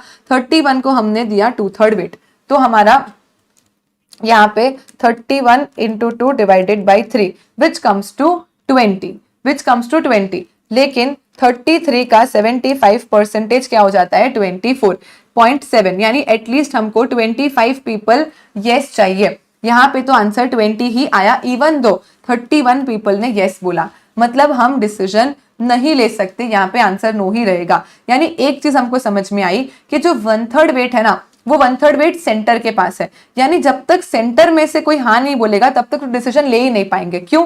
क्योंकि 1/3 वेट यानी 33% वेट तो इनके पास हो गया, और 33.3% वेट इनके पास हो गया, और 66.6% वेट स्टेट के पास हो गया। तो ऐसे केस में अगर स्टेट के सारे लोग भी यस बोल देंगे ना, तो भी हम टोटल 66% मेजॉरिटी ही ला पाएंगे। और हमको कितनी मेजॉरिटी चाहिए? हमको यहाँ पे एटलीस्ट 3/4 मेजॉरिटी, यानी हमको यहाँ पे एटलीस्ट 75% मेजॉरिटी चाहिए। तो जो भी आंसर आएगा वो आपका सिंपल आंसर नहीं लेना है, आपको क्या करना है? वेटेड मेजॉरिटी कैलकुलेट करनी है। वेटेड मेजॉरिटी का आंसर 3/4 आना चाहिए of the members present and voting. और ये कैसे आएगा? तो ये आएगा जब आप सेंटर को दोगे 1/3 वेट और आप स्टेट को दोगे 2/3 वेट। यानी स्टेट के सारे लोग भी हाँ बोल देंगे ना, तो भी आपकी मेजॉरिटी 66% पे ही पहुंचेगी, 75 नहीं पहुंच पाएगी। यानी सेंटर का किसी ना किसी पर्सन का हाँ कहना जरूरी है, तो ही हम कोई डिसीजन ले पाएंगे। मानो सेंटर के दोनों ने हाँ बोला लेकिन स्टेट के सबने ना बोला, तो भी आप डिसीजन नहीं ले सकते हो। क्यों नहीं ले सकते हो? क्योंकि सेंटर के सबका वोट मिला के भी तो 33 ही हुआ, हमको तो टोटल 75 चाहिए। यानी सेंटर और स्टेट दोनों मिलके ही कोई डिसीजन ले पाएंगे, वरना उसके बिना काउंसिल का डिसीजन लेना पॉसिबल नहीं होगा। डन है, सिंपल है। उसके बाद नो एक्ट और proceeding of the council shall be invalid merely by the reason of any vacancy defect in the constitution। अभी मानो 17 का कोरम बोला है, लेकिन 16 लोग ही प्रेजेंट थे, काउंसिल ने मीटिंग कर ली, डिसीजन ले लिया, हो गया, एनेक्ट भी हो गया, सब कुछ एक्ट भी बन गया। अब उसके बाद हम उसको इनवैलिड सिर्फ इसलिए नहीं बता देंगे कि भाई मानो कोई वैकेंसी थी कॉन्स्टिट्यूशन में, कोई पर्सन की वैकेंसी थी, कुछ तो कॉन्स्टिट्यूशन में डिफेक्ट था, या तो फिर हमने प्रॉपर पर्सन का अपॉइंटमेंट नहीं किया, कोई इरेगुलरिटी हो गई, जिससे केस के मेरिट्स एज सच अफेक्ट नहीं होते। देखो कोई बड़ा मैटर है जिससे जो डिसीजन लिया गया है उसके मेरिट्स ही अफेक्ट हो जाते हैं तो अलग बात है, पर कोई नॉर्मल छोटी मोटी सी बात है कि वैकेंसी है या कोई कॉन्स्टिट्यूशन में डिफेक्ट हो गया था, पर्सन के अपॉइंटमेंट में कोई प्रॉब्लम हो गई थी, अल्टीमेटली जो डिसीजन लिया उस पर कोई फर्क नहीं पड़ रहा है, तो ऐसे छोटे मोटे रीजंस के कारण जो ऑलरेडी डिसीजन ले लिए गए हैं उनको हम इनवैलिड नहीं बताएंगे। सो नो एक्ट और proceeding of the council shall be invalid merely because कोई छोटा मोटा डिफेक्ट था, कोई इरेगुलरिटी थी, जिससे merits of the case affect नहीं होते हैं। उसके बाद काउंसिल को क्या करना है? एडजुडिकेट करना है कोई भी डिस्प्यूट। देखो गवर्नमेंट ऑफ इंडिया का किसी स्टेट के साथ कोई प्रॉब्लम हो सकता है, government of India plus states, जैसे कि मानो गवर्नमेंट ऑफ इंडिया और गुजरात गवर्नमेंट का झगड़ा हो गया, या तो फिर गवर्नमेंट ऑफ इंडिया और गुजरात गवर्नमेंट साथ में है, दोनों ने मिलकर महाराष्ट्र गवर्नमेंट के साथ झगड़ा कर लिया, या तो फिर गुजरात गवर्नमेंट ने महाराष्ट्र गवर्नमेंट के साथ झगड़ा कर लिया। तो ऐसा कोई भी डिस्प्यूट हो सकता है between the government of India plus centre plus कुछ स्टेट उसके साथ है, कुछ ऑपोजिशन में है, या तो गवर्नमेंट ऑफ इंडिया को पता नहीं है, दो स्टेट आपस में लड़ रहे हैं, या तो फिर गवर्नमेंट ऑफ इंडिया और एक स्टेट गवर्नमेंट लड़ रही है, तो ऐसा कुछ भी होता है। तो ऐसे केसेस में जो काउंसिल होगा, जो जीएसटी काउंसिल होगा, मतलब जीएसटी काउंसिल के किसी डिसीजन के चलते अगर ये झगड़ा हो जाता है, तो ऐसे केस में झगड़े को सॉल्व करना, एडजुडिकेट करना, ये भी किसका काम होगा? जीएसटी काउंसिल का ही होगा। So GST council shall establish mechanism to adjudicate, अगर कोई भी डिस्प्यूट हो जाता है इनके बीच में, देखो कोई और मैटर का डिस्प्यूट है तो काउंसिल बीच में नहीं आएगा, काउंसिल के रिकमेंडेशन के कारण कोई डिस्प्यूट अराइज हुआ है तो फिर उस डिस्प्यूट को सॉल्व कराने की रिस्पॉन्सिबिलिटी भी जीएसटी काउंसिल की ही रहती है। This is all about article 279A GST council. जहां पे हमने क्या क्या देखा, तो आर्टिकल 279A का सबसे पहले कॉन्स्टिट्यूशन, तो कॉन्स्टिट्यूशन एकदम सिंपल बोलता है आर्टिकल 279A का कि भाई यहाँ पे हमको टोटल 33 मेंबर्स चाहिए, प्रेसिडेंट कॉन्स्टिट्यूट करेगा लेकिन प्रेसिडेंट खुद मेंबर नहीं है, तो 33 में से 2 यूनियन मेंबर और 31 स्टेट मेंबर बन जाएंगे, 2 में से एक तो चेयरपर्सन और एक यूनियन टेरिटरी का मिनिस्टर, और 31 लोग आपस में मिलकर वाइस प्रेसिडेंट सिलेक्ट कर लेंगे। कम से कम 17 का कोरम चाहिए, डिसीजन लेने के लिए 3/4 मेजोरिटी चाहिए, लेकिन ये 3/4 मेजोरिटी हम डायरेक्टली कैलकुलेट नहीं करेंगे, हम 1/3 वेट दे देंगे सेंटर को और हम 2/3 वेट दे देंगे स्टेट को, और उसके बाद यहाँ पे डिसीजन लिया जाएगा। कौन कौन से मैटर्स पे लोग रिकमेंडेशन कर सकते हैं, हर एक चीज जो आप सोच सकते हो कि कौन से टैक्सेस सब्स्यूम करने हैं, कौन से नहीं करने हैं, किस पे टैक्स लगेगा, किस पे नहीं लगेगा, threshold limit, special category states, हर एक चीज वो मैप पे जीएसटी कब से लगाना है, सबके सबका रिकमेंडेशन हमको काउंसिल ही देता है। इसके अलावा काउंसिल में कोई छोटा मोटा डिफेक्ट वगैरह कुछ हो गया तो उनका पूरा डिसीजन इनवैलिड नहीं मान लेंगे, और अगर कोई झगड़ा हो जाता है उनके रिकमेंडेशन के कारण तो उस झगड़े को एडजुडिकेट करने की रिस्पॉन्सिबिलिटी भी काउंसिल की ही रहती है। Now last part of the chapter which is CBIC, central board of indirect taxes and customs. ये कौन है, ये जीएसटी का मम्मी है, ये जीएसटी का पप्पा है। ये सिर्फ जीएसटी का नहीं, जितने भी इनडायरेक्ट टैक्सेस है इंडिया में, कस्टम्स, एक्साइज, जीएसटी, सबका एडमिनिस्ट्रेटिव बॉडी सीबीआईसी है। देखो हम देखते हैं यहाँ पे सीबीआईसी, तो आप जाओ सीबीआईसी की वेबसाइट पे, तो सीबीआईसी क्या है, central board of indirect taxes and customs. अभी यहाँ पे देखोगे तो GST, customs, central excise, state excise, यहाँ पे ये जूम हो रहा है, हाँ, तो GST, customs, central excise, state एक्साइज, RTI, tax payers, stake holder, international travellers, tenders, auction, service tax, सबका सब यहाँ पे कवर हो जाता है। तो ये एक एडमिनिस्ट्रेटिव बॉडी है जो जितने भी इनडायरेक्ट टैक्सेस है इंडिया में उन सबको एडमिनिस्टर करना, टैक्सेस को कलेक्ट करना, उसके रिलेशन में लॉज वगैरह जो भी आपको पढ़ना हो। देखो जैसे अगर हम जीएसटी में जाते हैं तो जीएसटी रिलेटेड अगर कोई भी एक्ट रूल, आपको अगर बेयर एक्ट पढ़ना है जीएसटी का, तो बेस्ट सोर्स क्या होगा कि सीबीआईसी की वेबसाइट से आप बेयर एक्ट पढ़ सकते हो। लेटेस्ट क्या नोटिफिकेशंस आए, क्या सर्कुलर्स आए, सब कुछ, कोई एफएक्यू है, मैनुअल्स है, कुछ भी है, सारा का सारा चीज आपको यहाँ से मिल जाता है। कोई भी अगर जीएसटी रिलेटेड अपडेट्स होगी, एवरीथिंग।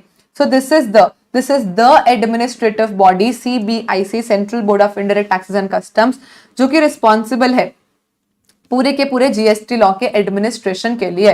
तो ये क्या करेगा, लेवी एंड कलेक्शन, जो पेट्रोलियम प्रोडक्ट्स पे एक्साइज है, टोबैको पे एक्साइज है, कस्टम्स ड्यूटी है, जीएसटी है, कोई भी इनडायरेक्ट टैक्सेस लगते हैं तो उन सब का सिंगल एडमिनिस्ट्रेटिव बॉडी, सबका सिंगल हेड कौन हो जाता है, central board of indirect taxes and customs. ये इसका लोगो है, ऐसा दिखता है ये, central board of indirect taxes and customs, indirect taxes and customs, CBIC का ये लोगो है।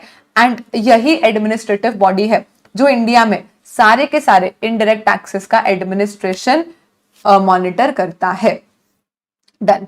यहाँ पे अपना पूरा chapter 1 GST in India and introduction complete हो गया है। अलोंग विथ रिविजन हमने सारी चीजें फिनिश कर ली है।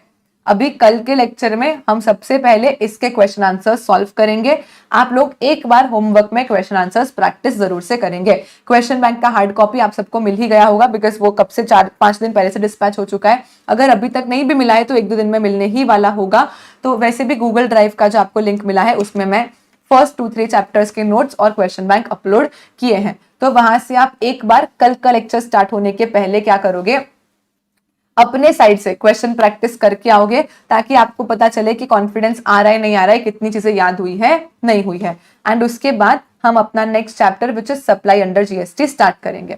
अभी कल का लेक्चर और हमारा एक छोटा होगा, यूट्यूब पे डेमो डालेंगे। एंड उसके बाद वीकली 5 डेज लेक्चर है, मंडे टू फ्राइडे, तो सैटरडे संडे ऑफ होगा। एंड फिर मंडे से हमारा रेगुलरली 2-2.5 आवर्स के लेक्चर्स स्टार्ट हो जाएंगे। सो टुमारो इसके क्वेश्चन आंसर्स करके इंपॉर्टेंट टर्म्स अंडर जीएसटी समझेंगे, सप्लाई चैप्टर स्टार्ट करेंगे, ओवरव्यू लेंगे। एंड आफ्टर दैट तो मंडे तक आपका जो भी सीरियल की का है, जो भी एक्टिवेशन करवाना है, लाइव में ज्वाइन करना है, लाइव से बाहर जाना है, रिकॉर्डेड में करना है, जो भी करना है आप मंडे तक सारा कुछ सॉर्ट कर लेंगे, आपको बुक्स वगैरह सब कुछ मिल जाएगी। एंड आफ्टर दैट मंडे से एवरीडे 2 to 2.5 hours का लेक्चर अपना रहेगा।